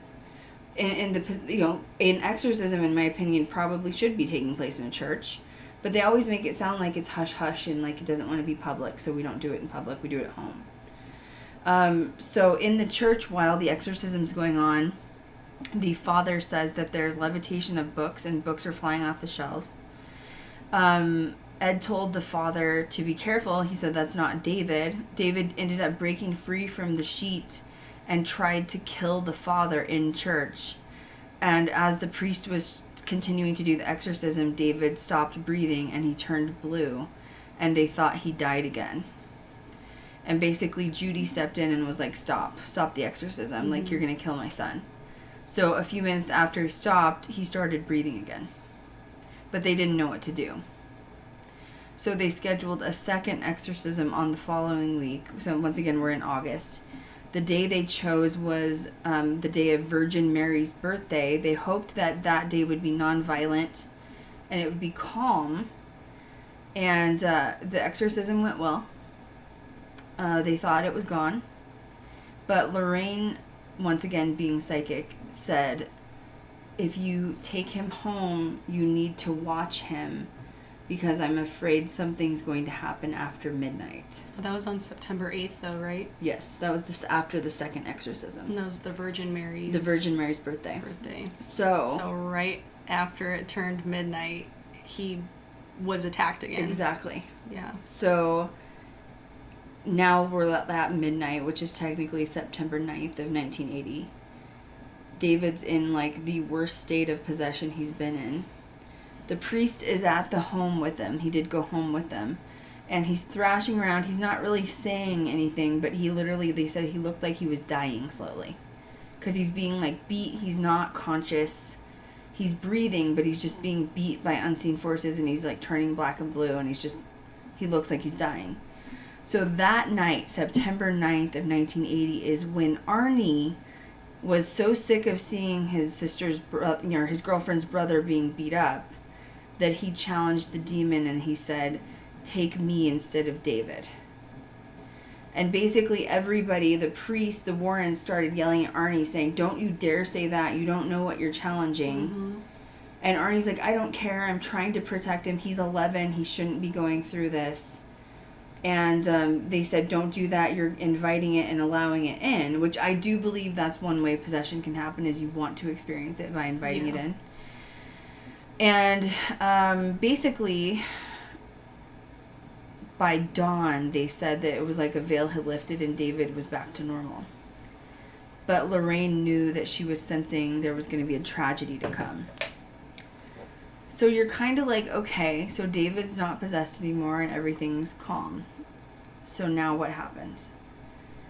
So now we're in November of 1980. It's been 2 months after the, quote, successful exorcism. David has now turned 12. And now Arnie and Deb have been living at home with the mom, and now they're going to move out. So this is when you have a lot more info on Alan Bono. Mm-hmm. So basically, Deb wants to move out. She wants to, she's going to be working at the dog kennel. The owner and new person living in this area is Alan Bono. He is the owner of this basic location, and they're going to be renting a room apartment from him for free in exchange for working at the dog kennel. So now I totally skipped over the next part because I'm going to let you tell it because you did all the research on this part. Oh yeah, there's a lot to get into. It's like the whole thing is like 3 separate stories that could be like their own entities, really. Mm-hmm. So because you're like, okay, well, where's Satan for the last 2 months, bro? Where'd you go? You know what I mean? Like, yeah, where have you been? Like, you're not chilling with David anymore. They're not really having any paranormal activity in the house. Arnie obviously challenged it. So now what's going on? That's kind of what I'm wondering too, is like exactly what was happening between the months of November and February of 1981.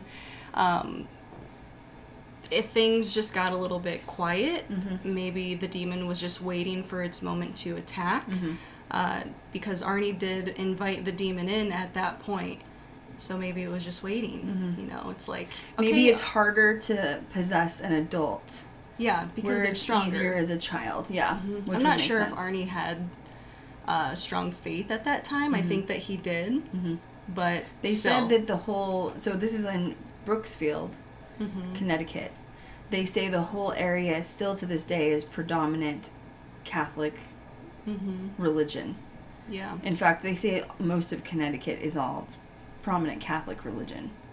Yeah, something's going on with Connecticut over there. Yeah, well, Kat swears there's like a dark portal. Sorry, Kat, I'm outing you.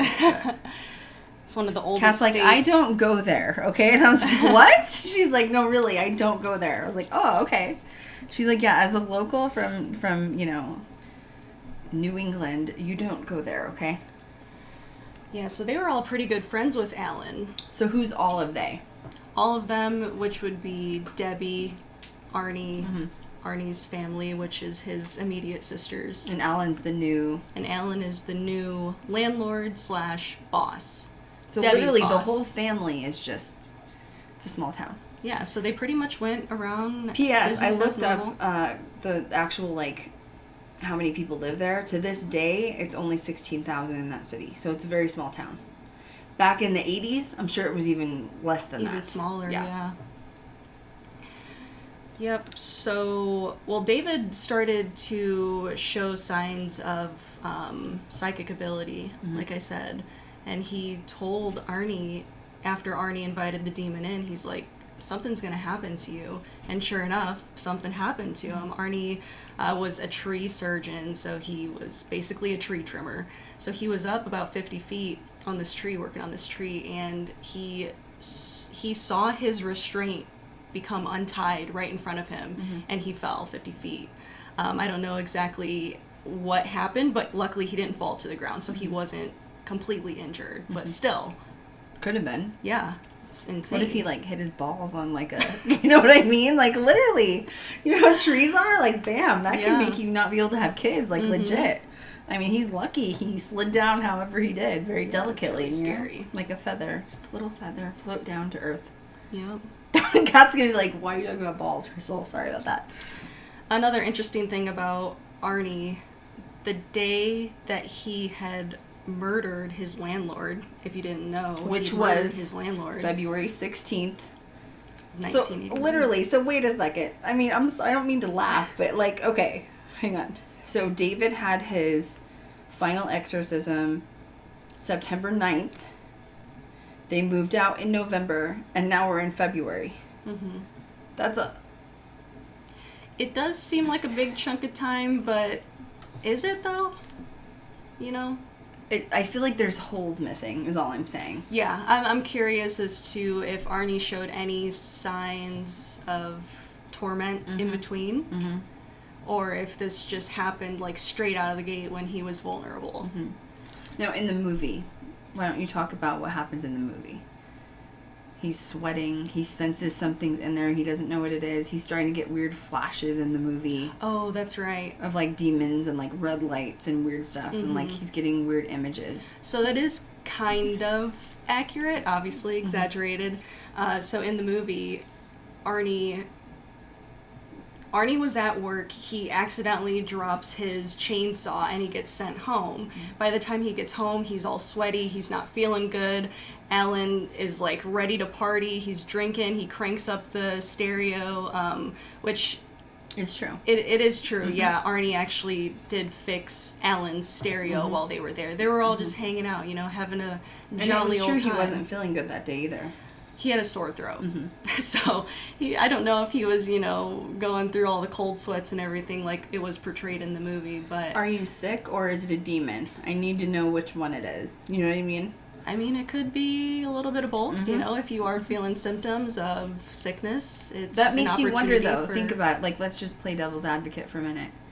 If a demon is interjecting itself into him, is it going through his throat?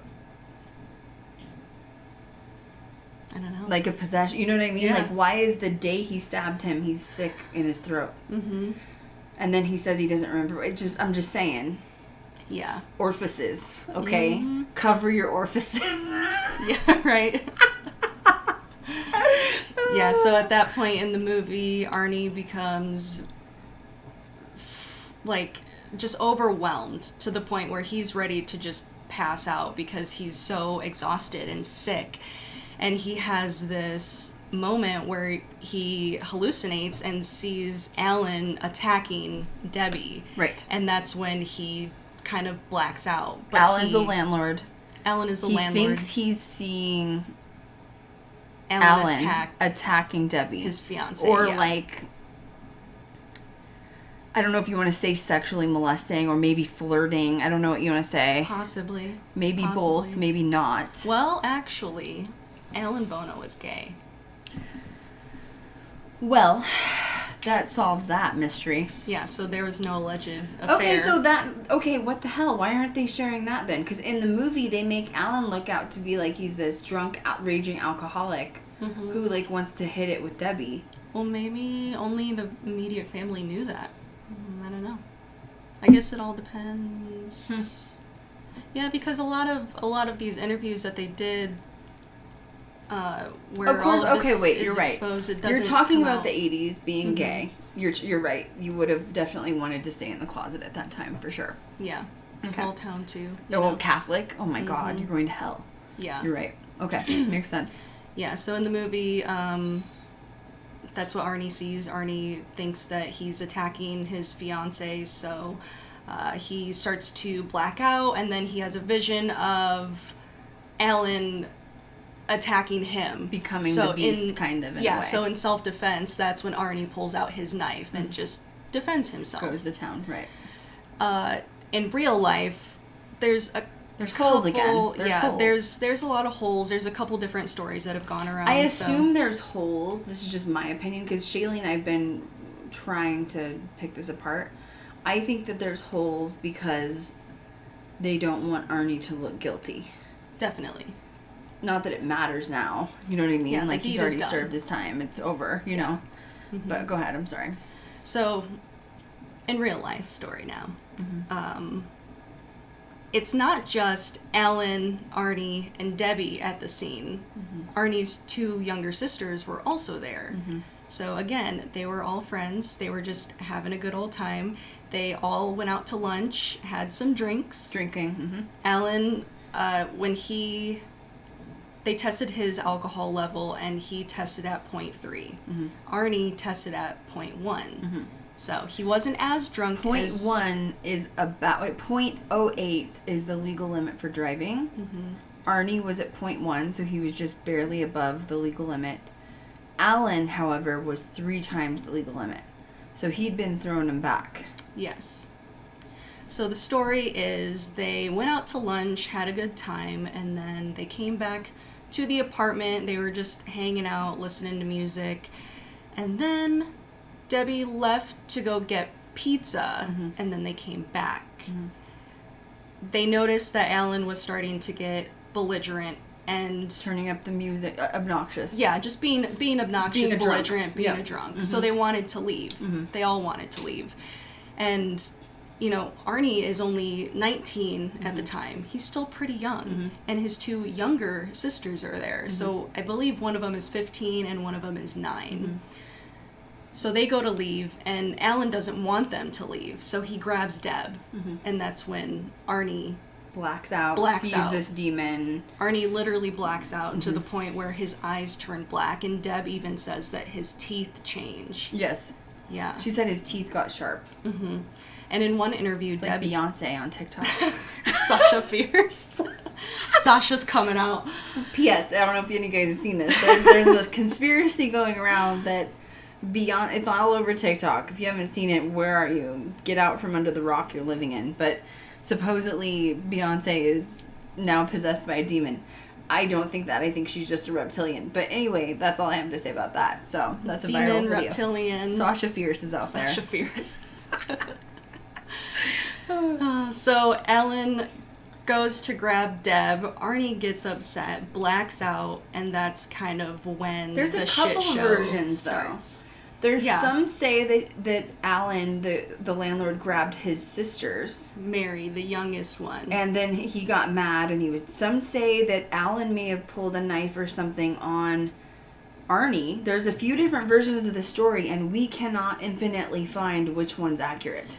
Yeah, we don't exactly know, and I don't think that we will ever Until know. Kat goes to Connecticut to request the records. It's fine, you know. Until Kat goes and talks to the locals. Oh, literally, oh my God. They're probably like, we don't talk about that anymore. Yeah. Okay. And this was the first murder in that town.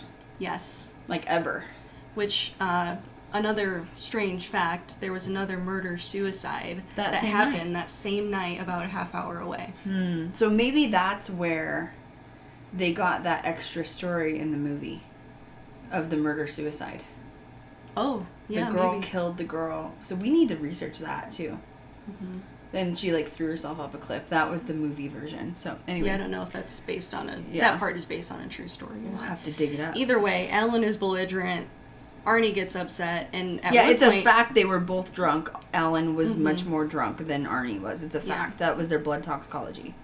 At one point, Deb looks at Arnie, and she's afraid that Arnie's going to attack her. Mm-hmm. So Arnie and Alan start getting into it, and this is where the story is very blurred, because none of the girls who were there saw him pull out a knife. They don't know where he got the knife from. They don't know where he They're got outside the on the knife. lawn right in front of the kennel house because they're fighting because the two of them are getting ready to leave. It's 6:30 p.m. at night, February 16th of 1981. February is winter time still, so it could get dark early potentially. Yeah. So maybe they didn't see what was going on. So maybe that's why the Possibly. story is so blurred, is because no one really knew what was. And Plus things the like that adrenaline. happen so fast. Yeah, it does. And when you do have paranormal experiences, it's almost like, what the fuck just happened? Yeah, mhm. It's like it's almost like you're meant to forget. yeah, You know? your brain's like, wait, I don't know what And it they're is. so young that anything could really have happened in that moment. And I think the younger girls testified and said that they did see him pull out a knife, and then they retracted the statement. So there's something going on. Well, and with a that. 9-year-old and a 15-year-old, I don't know if that you can believe their statements, unfortunately. You know what I mean? Yeah. Because also when police sometimes coerce you into thinking things, too. I'm sorry not to be that person of Exactly. a conspiracy Yeah, they theorist, do. but they do. They'll say, oh, well, did you know he had a knife? And then like, oh, well, I saw him pull out a knife. And you're like, then the story's like muffled. So you really don't know what the truth was, what people saw. And when things happen so fast, there was something on some show I saw one time where they were testing people by like doing crimes in front of them randomly, and then they would pull them aside and pretend like it was police asking them questions about what they witnessed, and it was so jumbled. Yeah. Like they didn't even know what they saw, because like your adrenaline messes up your brain functioning literally. You don't know what you're seeing. It's dark. There's a fight happening. You don't really know what to witness. They would ask them what color shirt were they wearing, and it was not even right. They were like off in left field. Yeah. And especially being a kid, I think that wouldn't be the best testimony. Exactly. Yeah. Yeah. But even Deb, she doesn't exactly know where Yeah, the even knife Deb. came from. It was like she was with with Arnie's oldest sister, the 15-year-old. She was with her breaking up the fight, and they did break up the fight successfully, but they didn't realize that Alan had been stabbed. Yep. They just saw him on the ground gasping for air, and then realized that he had blood all over him. And at that time, Arnie was like, I'm out. But they didn't even see Arnie leave. Yeah. They don't even know where he went. They literally, like, did he go in the house? They don't know. They didn't know he stabbed. They didn't know what happened. They're attending to Alan on the ground. Alan has about 4 to 5 stab wounds in his chest, and what's really bizarre is that they were almost like perfect, like Symmetrical. incisions Like symmetrical incisions. in a rectangle. Yeah. Yes. So that's weird. When the police showed up, the youngest, The Mary, one wound that killed him, too, I was reading about this because I saw one of the reports on when they did the examination. One of the wounds didn't look that bad from the outside, but the knife had cut him from the bottom of his stomach through his diaphragm to his heart. Yeah. So it was just, there was so much bleeding. like- And let's be real, in the 80s, surgery and I don't even know if this day and age you can do a wound that big and bleed out and be saved from it. You know what I mean? Yeah, so Alan didn't die right there on the spot. He actually died while he was in the hospital. 911 was called. Ambulance came in. They picked him up. Alan died about an hour later. So now, in the meantime, the police are looking for Arnie. Somebody reports seeing someone down, like, in this bush area underneath one of the bridges. A cop goes down there to find him, but he has no weapon. They find Arnie, like, scuffling through the bushes, and he's headed on foot back to Deb's mom's house. Which was less than a mile away. Which they don't even live there anymore. So what are you doing? So the police find him, and he's like covered in blood, obviously. This cop stops him, and he has no weapon. He's like, put your hands up, and he's like, what did you do? Because he's covered in blood. And he's like, Arnie's like, I can't remember. He didn't resist at all. Yeah. But he kept saying, like, what happened? They put him under arrest, take him to the police department. That's when they find out that Alan Bono died an hour later. And that is also when they start questioning Arnie, and he's completely dazed and confused, they said. Arnie was shocked. He was in shock, They yeah. told him you know, like, did you murder Alan Bono? And he's like, what? I would never do that. Like, we were friends. I would never do that. He's like, no, I didn't. He said, no, I didn't. He wasn't really denying it. He's just like, I wouldn't hurt anybody. Yeah. But now, this is something else I want you to add in. Arnie was found wearing David's shoes. Yes. So apparently... David's the 11-year-old. David is the 11-year-old. Arnie was found wearing David's shoes. What? Yeah. I mean, I don't exactly know how tall each of them were, if they had the same shoe size, what that was, but David's older brother, Carl, who is just a few years older than him, he apparently put axle grease in Arnie's shoes, so he wasn't able to wear them that day. So Lorraine believes that the demon came directly through the shoes. Through the shoes from David. Yes. So they need to burn all of David's clothes. Yes. His entire wardrobe. But what's really, really bizarre is the cops showed up to the scene, and Mary, the youngest, was like, why is the knife glowing? The knife was glowing a fluorescent green color. But only Mary could see it. No, they could all see it. They could all see it. But Mary was the one that noticed. How weird. Yeah. And another thing there on was top no of that fingerprints was on there was it. no fingerprints. Mind blown. And that was Arnie's knife. But how could they... I don't even get it. I don't even know. Because obviously there was blood on it because they just stabbed Alan. Yeah, I guess the devil in Connecticut wanted Made him his 15 minutes of fame. So Arnie's like said, no way, I didn't kill anyone. I know I didn't. Arnie was also found with slash marks all over his chest. And I think he had some on his back. They said he had some on his back. And it was in a position where they were like, was it self-defense? Did you get in a fight with him? Was it from that? And like, once again, the story of them fighting on the lawn is so blurred. There's two kids that basically saw it and Deb, and it was dark out and no one really knows what happened. Could it have been Alan that scratched? Nobody really knows. But but Deb said she never saw Alan turn around. I'm sorry, she never saw Arnie turn around where Alan could have scratched him on the back. And it was in a position he couldn't have scratched himself. So it is strange. It is strange. And once again, when I first started reading about this, these details, and once again, what we're talking about right now, this is all straight from the mouths of the people that were there. So I will believe what they're saying. But these details aren't in other stories. So when you finally get the full story, you're like, okay, paranormal-wise, this makes a little bit of sense here. Yeah. So Deb also said that when I looked at Arnie, he wasn't Arnie. Black eyes and his facial expressions had even changed. She also said that his face changed shape, had sharp teeth, and Arnie had a knife and stabbed him 4 or 5 times. Yeah, that's intense. Lorraine said she believes that the demon was waiting for the right moment to present itself. And it did. And it wanted to punish Arnie for basically trying to threaten him to remove him from David. And that Arnie got angry, not only when he challenged the demon, but when he got mad at Alan. And it basically, the demon wanted to make him suffer. And so sort of the devil made Arnie pay, is what Lorraine said verbatim.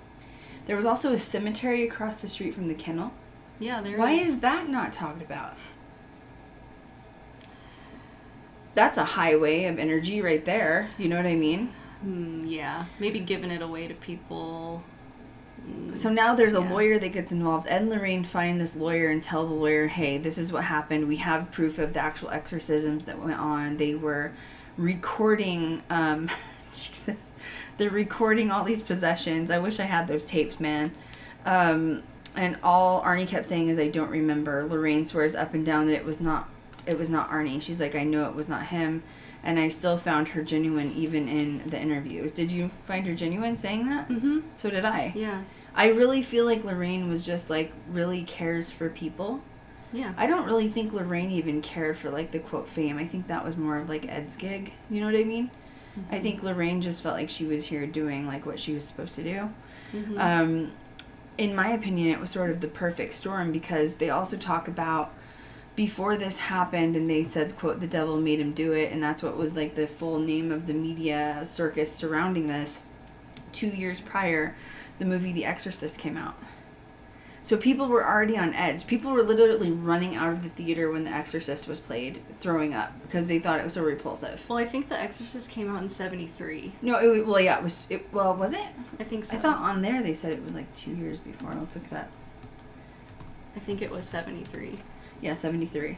So it was still kind of fresh in everyone's memory. Yeah, people were still probably afraid of it. Wow, to date, the box office for The Exorcist is $441.3 million. Wow. My God. Just for pea soup, man. Deb was also gifted a Ouija board early on in her life. And she would... Did she mess with it? She was messing with it by herself, yeah. Makes you wonder if that house kind of sort of called her. So or if it was just the family. Like, connected to it. So they found this lawyer that did it pro bono, which means low income without charge. The lawyer bought into it. He went over to the Warrens' house. He experienced Annabelle and the other things. And he obviously got the tapes of David being possessed. And Deb says that when the actual stabbing took place, that he was also growling.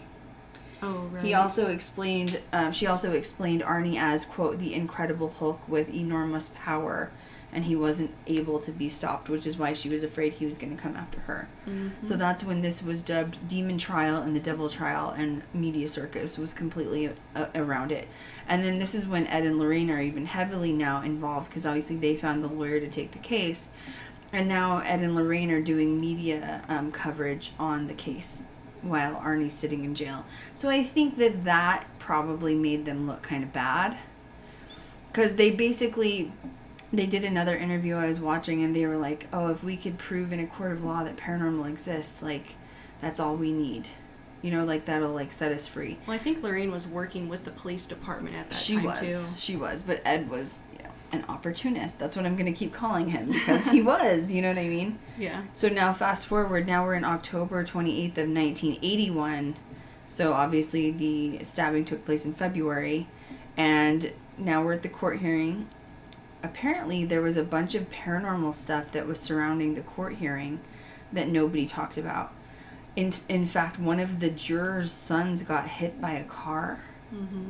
And there was other stuff that happened, and they were, like, literally calling Ed and Lorraine for help because... Oh, the lights were they flickering felt like in the they were being courtroom. punished for being jurors by, like, this energy. The lights were flickering, the doors were opening and slamming shut. They could hear weird, evil things happening inside of the courtroom. Arnie's attorney got up to start the process of saying, look, my client is guilty or not guilty by reason of whatever. And before he even said anything, the judge said, stop. You're not allowed to use demonic possession in this case. I've already heard, your predicament through the media, and the judge said you cannot prove that.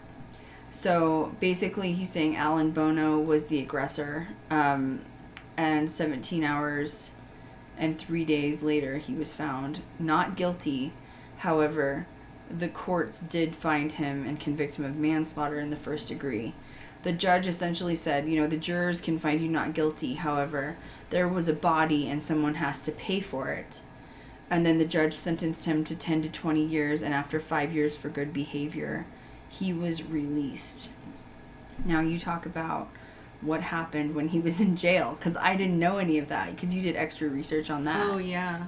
Well, Arnie did an interview and said that the judge really wanted to hear him out on the demonic possession, but he just couldn't, so I think that the judge was kind of trying to save himself at There the was same a time. good statement Not that involved. I had heard, I think from the lawyer on a different YouTube interview. But the lawyer's case was, and I'm fascinated by it because I love philosophy. The lawyer was like, okay, well, the court of law says, the courthouse is like under God. Like we'll respect the judge and respect the jurors, like under God and religion and all this shit. And like the Bible is like used and you swear on the Bible in court.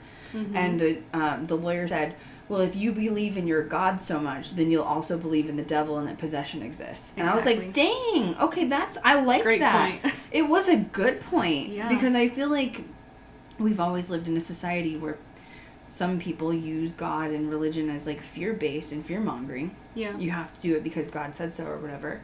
Okay, well, if your God exists, then so does this. Mm-hmm. And I was like, dang, that was a really good... Yeah. I love that. Yeah. I love that deep philosophical stuff. You know what I mean? So, go ahead. So Arnie's fellow inmates were actually afraid of him, and he doesn't really have any recollection of this. He has one memory, and that is he was sitting at a table and he saw a cup fly across the table, and it said, you lose. He heard a voice say, you lose. So that's the only memory that he has of paranormal activity while he was incarcerated. His other cellmates were afraid of him because they would see him levitating around his cell as he was asleep. They would hear growling coming from his cell, and they would also see orbs. So, obviously... And Arnie never got an exorcism. He didn't. He was never exorcised, and he was never offered any medical help or psychological help. So, the torment did not end there. It wasn't over for either of them, for Arnie or for David. And David had another exorcism too that nobody talks about. Yeah, Arnie was so incarcerated. David's probably like what, maybe 13 by this point or something like that. Yeah, 12 or 13. I don't know if it would have happened in 81 or 82. Well, you're right, 5 years. So that would have been, he could have been as old as what, 15ish, something like that. Somewhere between 11 and 15. Yeah. He had another exorcism done. Yeah, Debbie says that they had to go out of the country to an actual exorcist. Makes you wonder if it was the archdiocese. So remember that they do not allow you to talk about it publicly. Well, there you go. And the reason is they're like, if you want help, you'll shut your mouth. Because they like hide those files. I would love someday, I just want to break into Rome and just, I want to read all. I bet, I've heard they have just so much stuff hidden in there. Yeah. Kat's the same. She's like, let's go. Yeah. So yeah, I'm sure that was probably what it was. So, Yeah. And David doesn't do interviews. He was the kid that was obviously first involved. He supposedly lives a quiet, secretive life no one knows about. He has literally never done an interview, ever, period. Would you? If I don't, you- I if mean, you yeah, went through I all would be that? afraid people would make a mockery of me, honestly. Especially at 11, you know, like you have enough trauma as it is. Yeah, I was possessed by a demon. Sorry, I'm a little stressed here. Just leave me alone. Who knows if he still has paranormal activity to this day? You don't know. I would be afraid that talking about it would invite it back. No, that once that energetic highway is like created, I don't think it just goes away. Okay. So David had the exorcism out of the country, and Deb knew that exorcism worked because things were flying around, going crazy, just she like did say it just worked, like at the house. supposedly. I'm assuming if it was at the archdiocese, it may not have even been a one-day thing. It may have been like a week-long extra. Like we don't know what goes on behind closed doors. She said that like everything was happening just like it was when they were performing the exorcisms at home. All the windows of the church blew out, and once that exorcism was completed, everything was peaceful. And in that moment, she knew that it worked. It worked. So, that's the true story behind it. So before we move on to the next piece, because that's going to be controversial. Oh my God, do we need a break in between? Like, woo!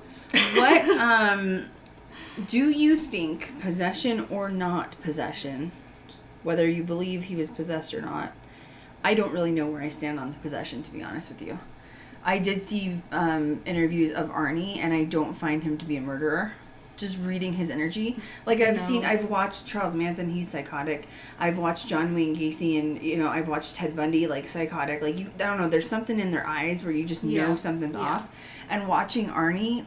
He seems very soft-spoken. Humble. I know that sounds weird, but whatever.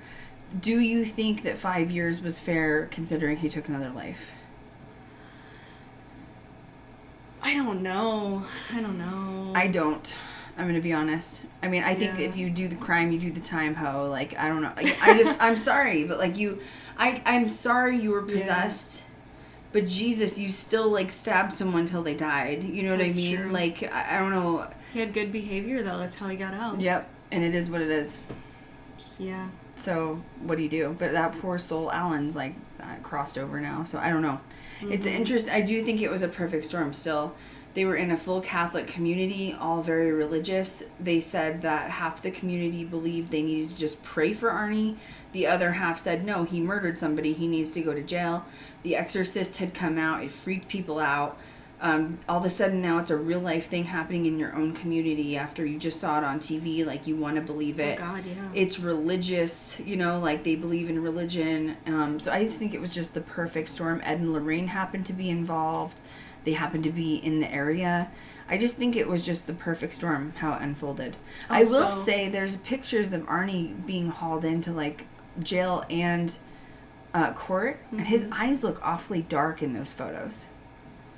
I know they're black and white, but I don't know if you saw him, but his eyes look black in those photos. Even Kat was like, something doesn't look right in those photos around the trial. So I don't know. It's probably residual lingering energy. What happens to this day? Especially if things were happening in the courtroom. That was interesting. Still there. That was compelling, especially the jurors' families getting involved. I thought that was interesting. That makes sense to me, though, because when you're dealing with something super dark or even paranormal in general, if you get people or peoples involved, it's not going to just be one person that's experiencing it. So that was my original frustration with this case, was I was like, how is this one person or persons, such as David and or Arnie, so secluded to these paranormal activities? There's no way other people didn't experience it. And then when they're like, oh no, they did, I was like, okay, I believe it now. I get it now. You know what I mean? I mean, everyone in the family was experiencing it because things were levitating and being thrown at them. So they all suffered. I would slap my child with a Bible on the forehead. You know what I'm saying? Jesus. Demon be released. Oh, let's talk about the well. Let's talk about the well, but there's two more things I want to talk about first. One is the priest. Was it a father or a priest in the movie? Anyway, he looks exactly like the priest from Scary Movie. The one that's on the toilet that's praying his sins away. It's gotta be him. I could not, in the movie when we were in there, I was laughing the whole time. And Shaylee's like, what's wrong? I was like, do you remember Scary Movie? And she was like, the priest? I was like, yes. She's like, oh my God, I think it's this. It looks like the priest that's taking a shit on the toilet, praying for his demons to be released. Like, it looks like the same one. And he looks exactly like the actual priest as well. Couldn't take it serious. Couldn't. I was just like, you lost me. I'm gone. You lost me. The well is fine, but the last thing I want to add too real quick is we just found out today, like 20 minutes before we got on here, which is why we were late. Debbie just died like a matter of weeks ago, like late April. And she had cancer. And she said that she was still experiencing strange activity. Yeah. She is married to Arnie. She got married to Arnie while he was in prison. They never had children together. She did have a child from a previous relationship. But she was still experiencing, she said it was never going to go away and it was always going to be attached to them. And she got cancer and died. It just makes you wonder. She was older. She was like in her mid-late 60s. But still, she just died, guys. Like, how is it that she dies weeks before this movie comes out? Yeah. And weeks before this stream happens? Yeah, she thinks that it's generational and that it's going to torment her family forever. But they have such strong faith that they have to, continue to practice that to keep it away. It's shocking. Absolutely shocking. It's sad. Okay, the well. This is another part of the story that is a little holy, but it's been confirmed, but it's still a little holy here. Yeah, when you know about the well, you can kind of see how it's tied into the movie, but it's not straightforward. Right. The well. So at the rental house, there was a well deep in the backyard, and nobody apparently knew that well was there except for David. David said that the old man is coming from the well. Well, eventually, Arnie went to the house to go find this well, and he basically became possessed in that moment. He fell into a trance, his eyes turned black, and when Debbie noticed, Debbie slapped him in the face, grabbed a rosary. I'm telling you, slap him with the Bible, you'll be fine. She slapped his ass, grabbed a rosary, and was like, we're leaving. So is the well at the rental property, or we don't really know yet, do we? I guess it was at the rental property. It would be considered at the rental. Because that's where the old man had come from. We've got to find that address. We're going to have to go there. I'm just going to stop at every person's house and ask then them Newton, if they have a well in the Connecticut backyard. is also where No, that's Sandy Hook. Right? Sandy Hook is where the shooting happened. Sandy Hook Didn't something else happen in Newton, Connecticut, or am I wrong? That's the Sandy Hook. It is Sandy Hook. Okay, so that's weird. So Kat must be right. There must be some weird energy in there. Well, then one of the articles also said that they've been finding Indian burial grounds that are very shallow in the ground. I mean, so there's that. It's super old. I would agree with that. You don't want to mess with my family has always said that too. Like, even as your own native land, don't ever disrespect it. You know what I mean?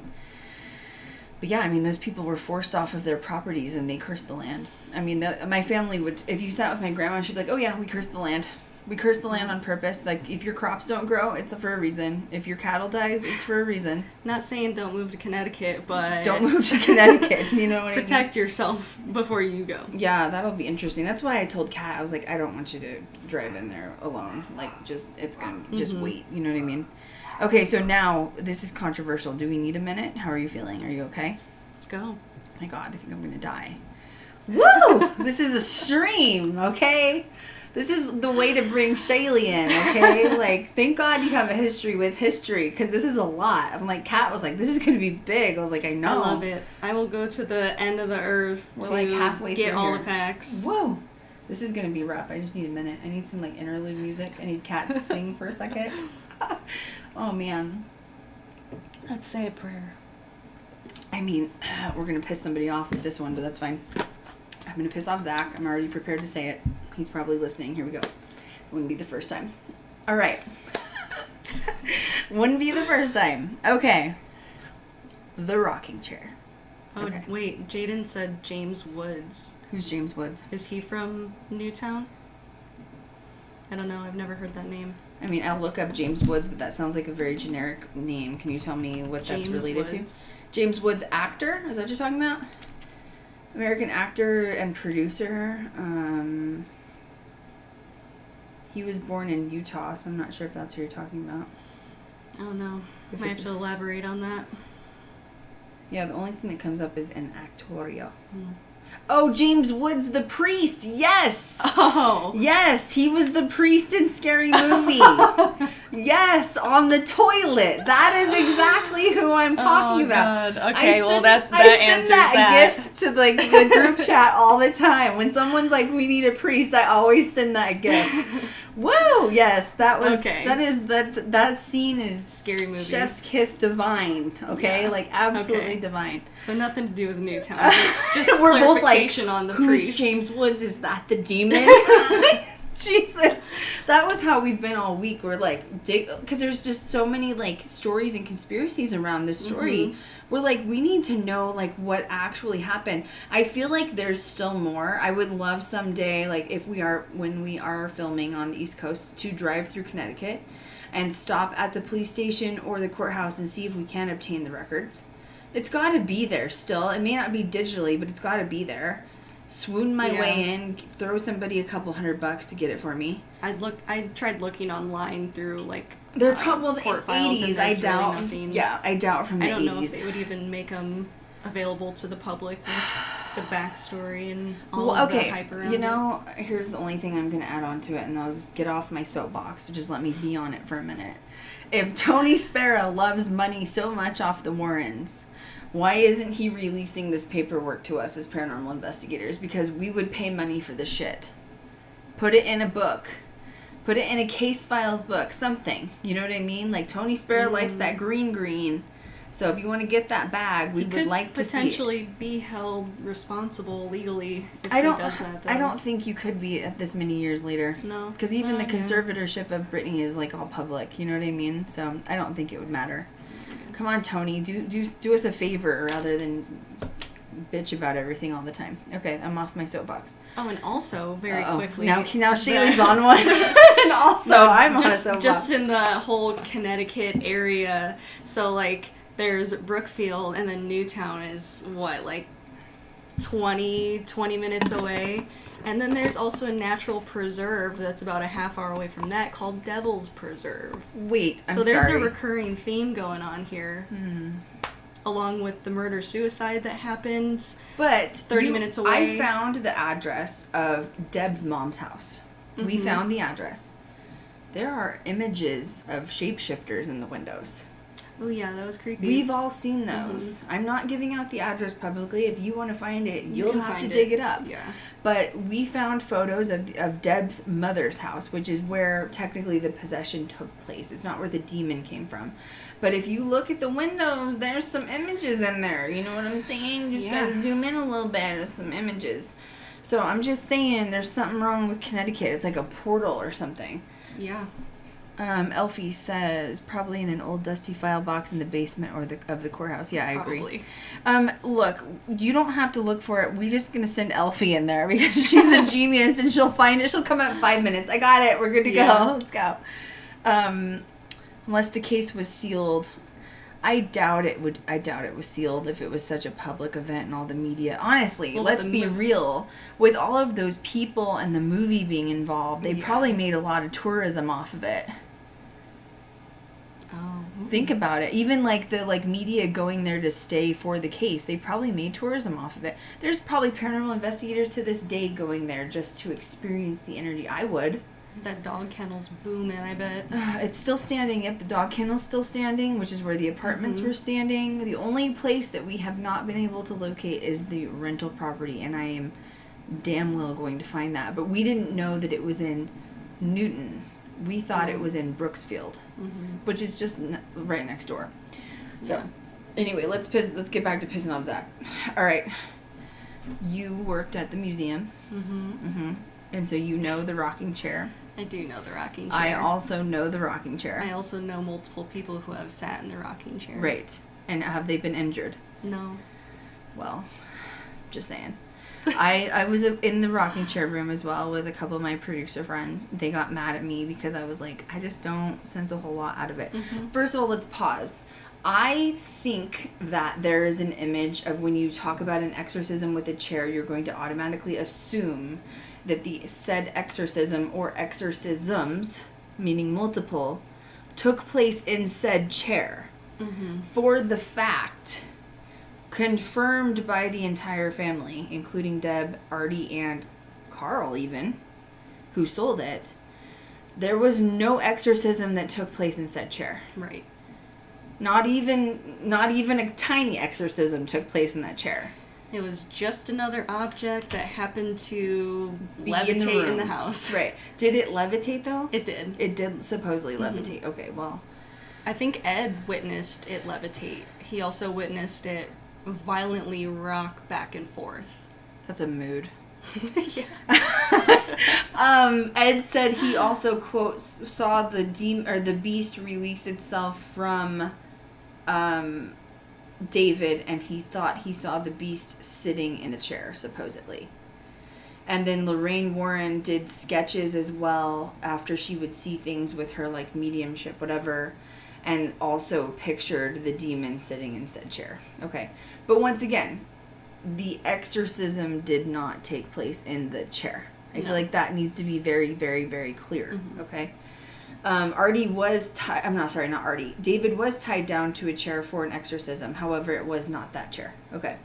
That would be difficult. You know, in a rocking chair, you're like, just rock yourself to sleep. Why are we laughing? Dark humor for you. Welcome to the life of a paranormal investigator. Okay, you listened to a long ass podcast of Deb. She's now passed. God rest her soul. I hope she's Jesus. Hope that demon didn't take her to hell. She talked for like 2 or 3 hours about the rocking chair. And do you want to share all that information? Because that was a F ton of information. Well, Deb basically said it's a bunch of bullshit. There was one time where a woman had passed out at the museum directly above the rocking chair. So not in the room, she was on the second story, the second level. Just happened to be directly above the room of the rocking chair. She passed out. Zach decided that, enough is enough, too much activity's going on, we're closing down the exhibit. Which exhibit? The rocking chair exhibit. Okay. Yeah, so Deb specifically said that him closing down the exhibit was just a PR stunt. Because she doesn't think anything is attached to the chair. she admits that one of her siblings was just hurting for some money, and they all laughed at the fact that it was sold to some person for $67,000. I'm sorry. You were saying that that chair was purchased for $67,000, Yep. and there wasn't even an exorcism that took place in the chair. No, there was just stains of holy oil on the chair, which... Is it holy oil, though? How do you know it's holy oil? I thought they only used holy water. Well, holy oil doesn't stain. Mm-hmm. And Deb actually has the vial of holy oil that they used. Mm-hmm. So what's on the chair, then? They think it's Chihuahua piss. I'm done. I'm done with the day, okay? I just call it an old, dusty rocking chair. And it continued to sit in the house afterwards. They all sat in the chair and nothing happened. Mm-hmm. Now, there has been a couple people that have claimed they've sat in the chair and they've gotten back problems from it. Yes, but how many people Haven't. had back problems? Right. And It's very before. common. And before. Yeah, Yeah. it is true. And also, I feel like if you're scared and you're like a believer in it, you're going to manifest it or manifest something. Yeah. Now, you and I had a theory that we've talked about. I've talked about it before because I totally believe in this theory. I said that I was at the Stanley Hotel with one of my friends. She was a tour guide there. She was having hundreds of people, if not probably thousands, come through for tours. And she started making up a story in the administrative building that there was a little girl haunting that building. That was the administrative building. There was nothing in there. They would actually sage it often to keep it clear because the people that were working for the Stanley Hotel didn't want to interact with the demons. I don't blame them. Mm-hmm. Not demons, but ghosts. And after they kept talking about this little girl, a little girl started to manifest. They started to get EVPs of the little girl. And by the way, there aren't children beings really at the Stanley Hotel. Like, you'll find children on the 4th floor because that was the maid's quarters, but that's about it. Mm-hmm. The administrator building is an actual separate building in a whole different area. So I do think that if you tell a story and you put energy is things, you can turn energy into, I think money is energy, literally.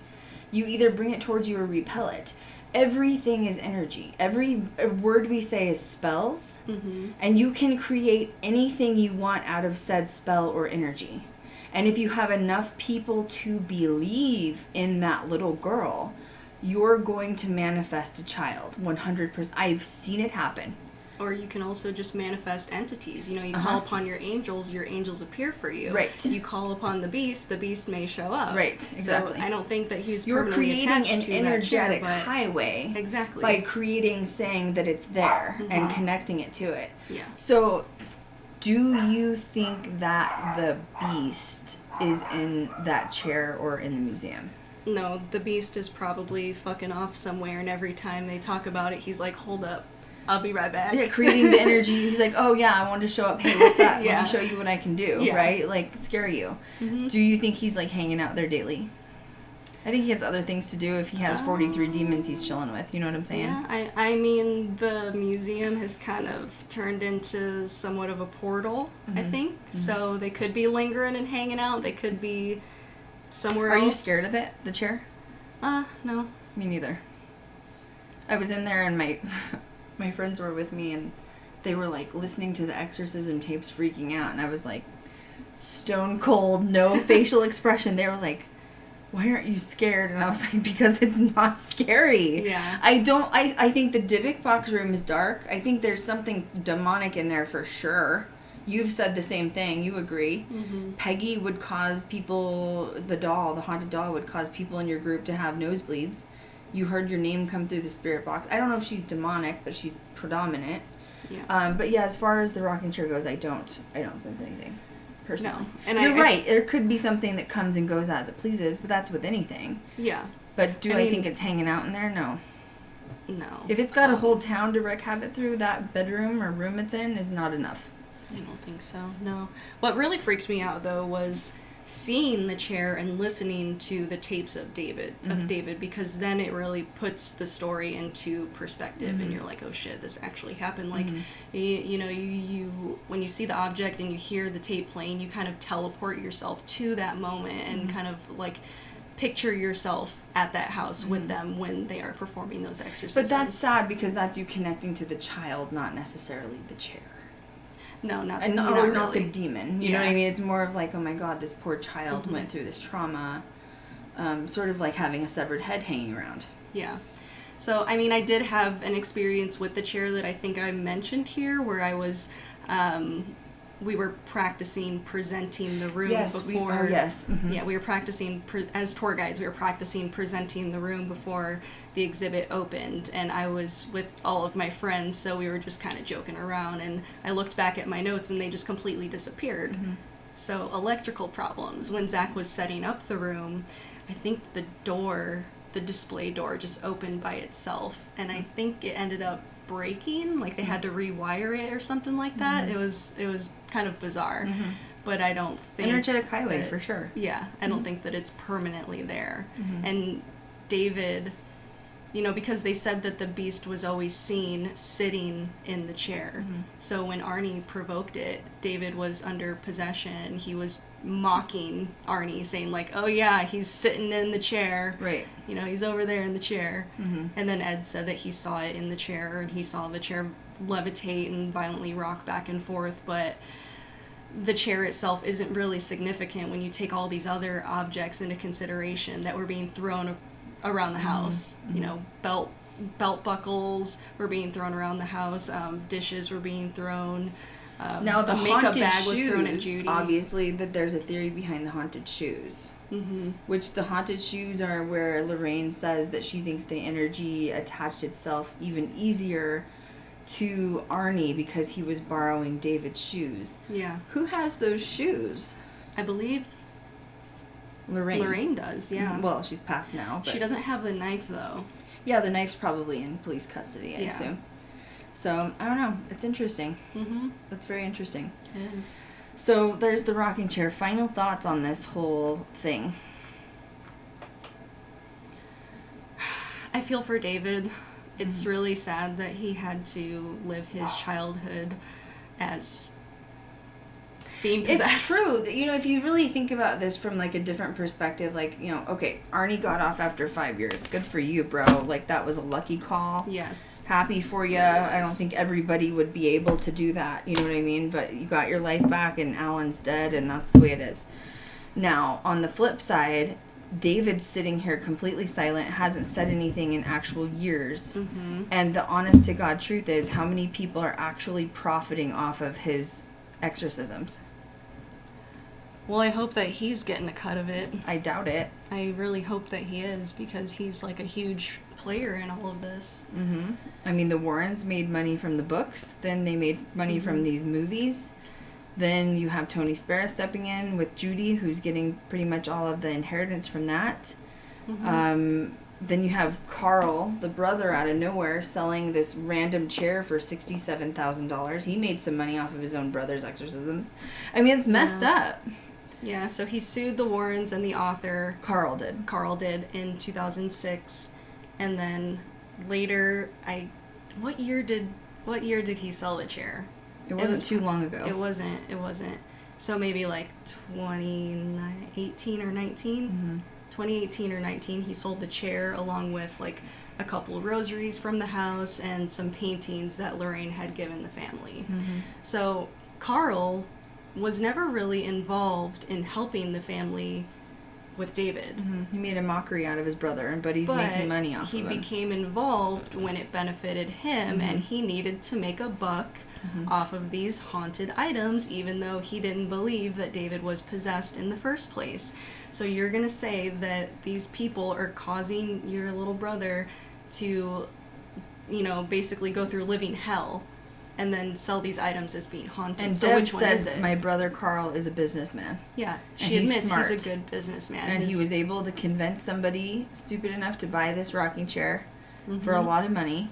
And honestly, let's be real though, $67,000 ain't gonna go that far. It's not. It's expensive to live. Inflation happens. I mean, maybe not in a small town. We don't know. But, I mean, $67,000 isn't really that much. But I guess if you're just selling a single item as a chair, yeah. Poor David. I feel bad for two people in this, and it's David and Alan. Yeah. Alan lost his life, and David is the one that... I mean, honestly, the whole thing is strange to me. I really don't know how... Did you hear something just fall? Mm-mm. I thought I heard something fall. It was through the microphone. Oh. I could hear it through there. Oh, no. It sounded like something got thrown against the wall. I swear to God, I just saged. I'm not even going to do this again. I'll sage again. But, One more for safe measure. Alan lost his life, and then you have Artie, who committed the murder. Artie got off, basically, for good behavior. I mean, most people who murder people are in prison for life or 30 years. And the only reason he got off so easily was, yes, good behavior, but also at the expense of his wife's little brother's exorcism. Mm-hmm. Like, everyone around David has benefited off of this. Talk about a bunch of energy vampires. You know what I mean? I'm sorry, but including the Warrens. Like, I understand they want to make this case public, like, for research purposes, whatever. But literally, everyone is benefiting off of a torture and torment of a child, and it kind of makes me want to vom. Yeah, I know that Judy, her wish was that Debbie got this story out because she wanted people to know, like, this is real. Mm-hmm. Like, these demons and spirits are real. Mm-hmm.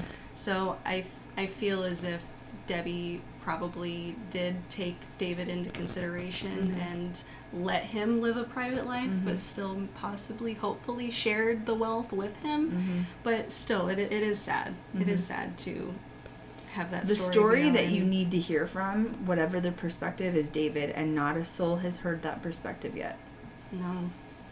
He I don't know if you even offered him $1 million if he would come out at this point, because he's definitely kept himself in private and in hiding for quite a while. He would be, what, about 55-ish, somewhere in there, 56-ish, somewhere in there, because he was 11 in 81. Mm-hmm. So that's about 15 years older than me. So he'd be about, It's like 51 or 2. yeah, somewhere in there.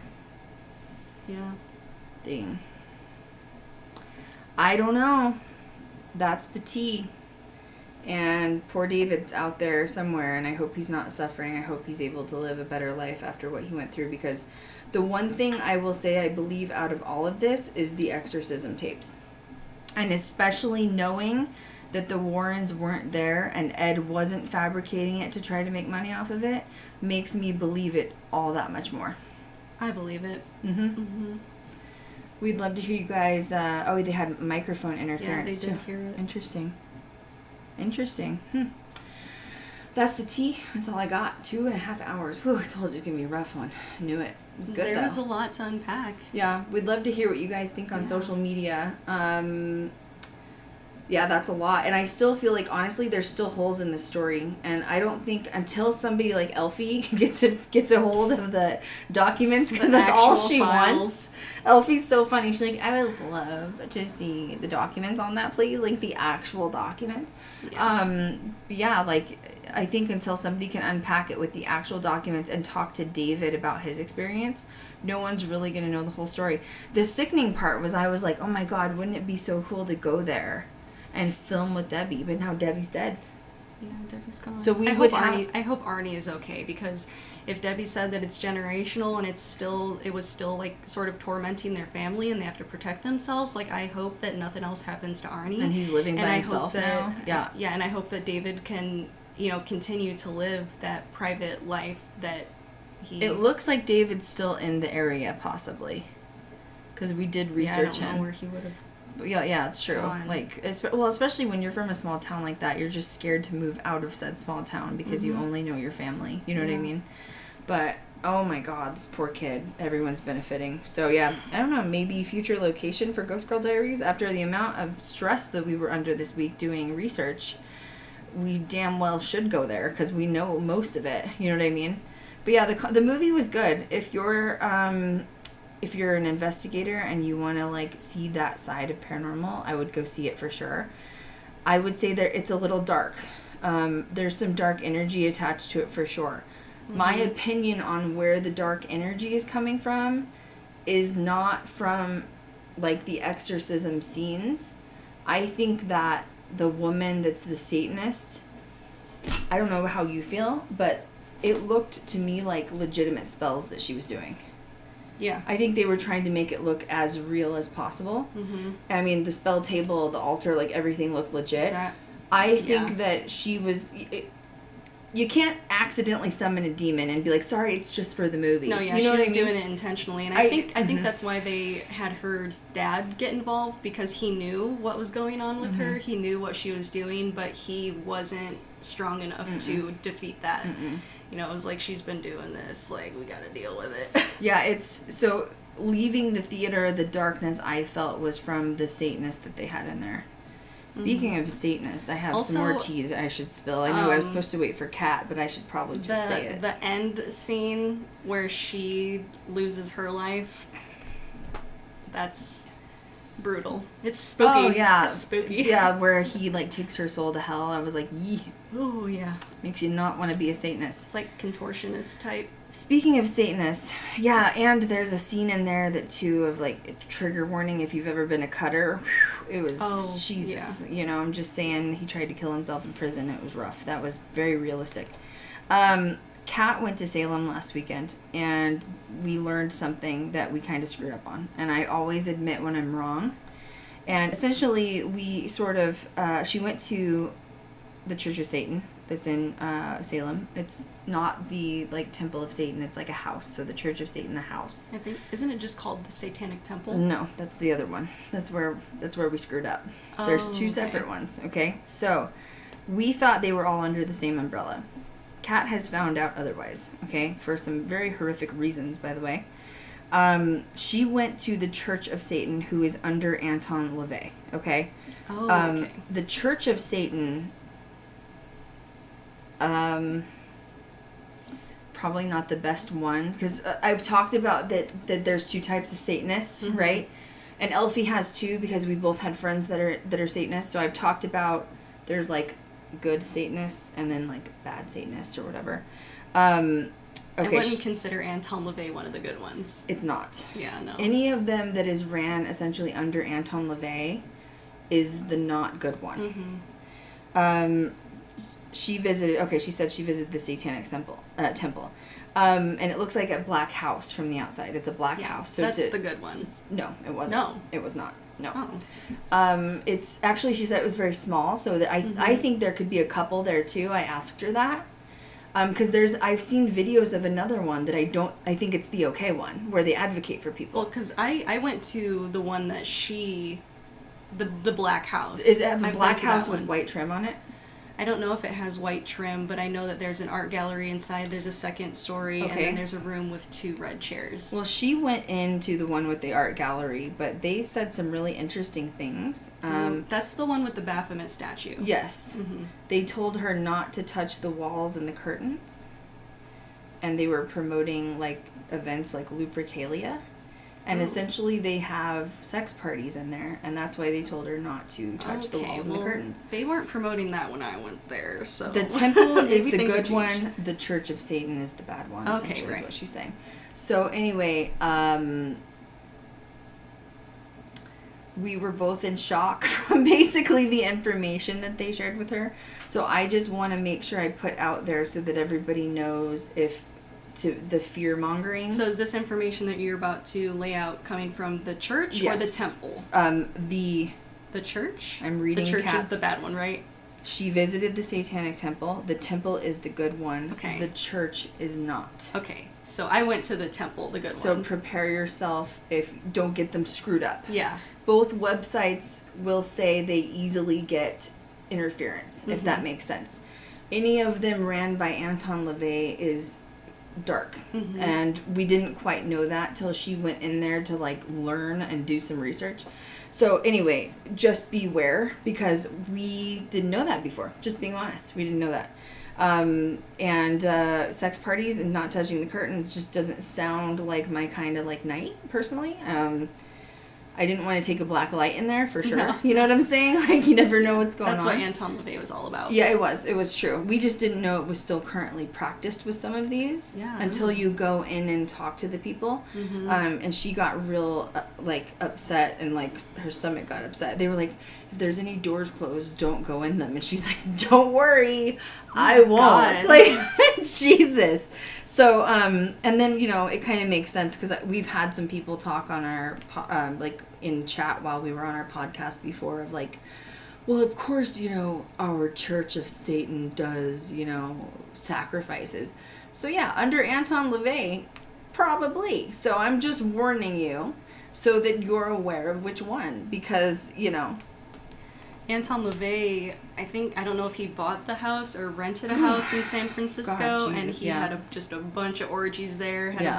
I think he even had, like, celebrities Kat was come like, to... do you, like, check for STDs before you let people in the door? Like, I'd like to know the process. It sounds like Elfie, where she's like, I'd like to have the paperwork, please. Jesus. So anyway, we just wanted to clarify that for anybody out there so that, you know, little tidbit information, because... Ooh, that was rough. Church bad, temple good. Yeah, temple is the ones that like are that say that they promote for female rights. What's his name again? Anton LaVey. No, who started the temple? I don't know. Apparently, the church hates the temple and the temple hates the church. I don't know. That's what she was telling me. So, Jesus, just be clear with what you're doing and where you're going. I think there was a Netflix documentary about the Satanic Temple too. Yes, it was. That was where they do like LGBT rights and all that stuff. So. Yes. I just wanted to be clear. Lucian Greaves. Yeah. I actually joined the temple. Oh, did you? Yeah, I just want a card. You can order a card for $20, and I was like, I don't know, makes me feel like I own something from them. Have services. They do. Mm-hmm. I just don't know. Well, I just would skip the Lupercalia ones on the church side. You know what I'm saying? Like, Shaylee's like, I don't even know. Yeah, so if you like dark art, go visit the Satanic Temple. Mm-hmm. It's pretty interesting. I think they recycle out some pieces from different artists as well. Mm-hmm. I think they also have a little library area too where you can sit and read and hang out. Mm-hmm. You can touch the walls. I would live there. It's sanitary. It's really nice. Yeah. Mm-hmm. Yeah, I think they have like velvet Baroque walls. Good. Huh? The other place did not. No. Sorry. You can probably touch the walls at the temple. Just it's enough demons for one day. You know what I'm saying? So on that note, how was your first podcast? We're so happy that you're here. It was fun. Good. It's always fun talking about, you know, morbid curiosities and demonic possessions. Well, and you like all the girls. We've all been getting along great. And yeah, it's weird. Your vibes attract your tribe for sure, 100%. Yeah. So shout out to Shaylee for being here today. Thanks for everybody for joining. This will be uploaded as a podcast. It'll be uploaded on the YouTube channel as well. What are we at? 2.5 hours. Woo! Jesus. Everybody have a really safe 4th of July. And on July 2nd, which is today, think of poor little David who started his possession route. Yeah. And strange that we accidentally connected the dots on there. That was a total accident. Whoopsie. Yeah. Rest in peace to Debbie. I do want to give credit where credit's due. Swords of St. Michael YouTube channel. You will find Debbie's interviews about the chair and her marrying Arnie while he was incarcerated on there. Okay. Yeah. And what was the story behind her marrying Arnie? Do you know? Just he was in prison for 5 years and they decided to get married. They'd been together since they were kids. I don't know the exact details of the ceremony. Aww. Yeah, but there's a couple. Can't believe she's gone. Can't believe that. I know, it's really sad. But if it weren't for, like, I feel like she played a huge part in it. If it weren't for her awareness, and stuff. Then we wouldn't, you know, have all of these details. I wonder details. who obtained her journals. I wonder if it's the Archdiocese. Oh. Or who has all of the tapes. I'm sure Ed and Lorraine made copies. But yeah, if Tony wants to do some good, release some of that shit. We want to see it. Start a YouTube channel. Just don't host it. We don't want you to host it, okay? That's all. Oh my God. Have a safe 4th of July. Happy 4th of July, guys. Yeah, thanks for listening to our July, possession. Independence Day. Yes. What are you going to do? Anything? Hang out with my cats. Mood. Be with my dogs because they get scared. Oh, fireworks. Yeah, Thanks, I'm just going to stay up all night because I live close to the Palms. Ooh. And I think they let off fireworks. It's going to be loud. I don't know if they will this year because are they even open?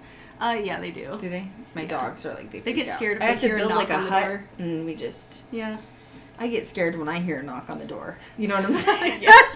People. I'm like, I didn't invite anybody. What do you? And it's like Amazon. Oh, I needed that. Sorry about that.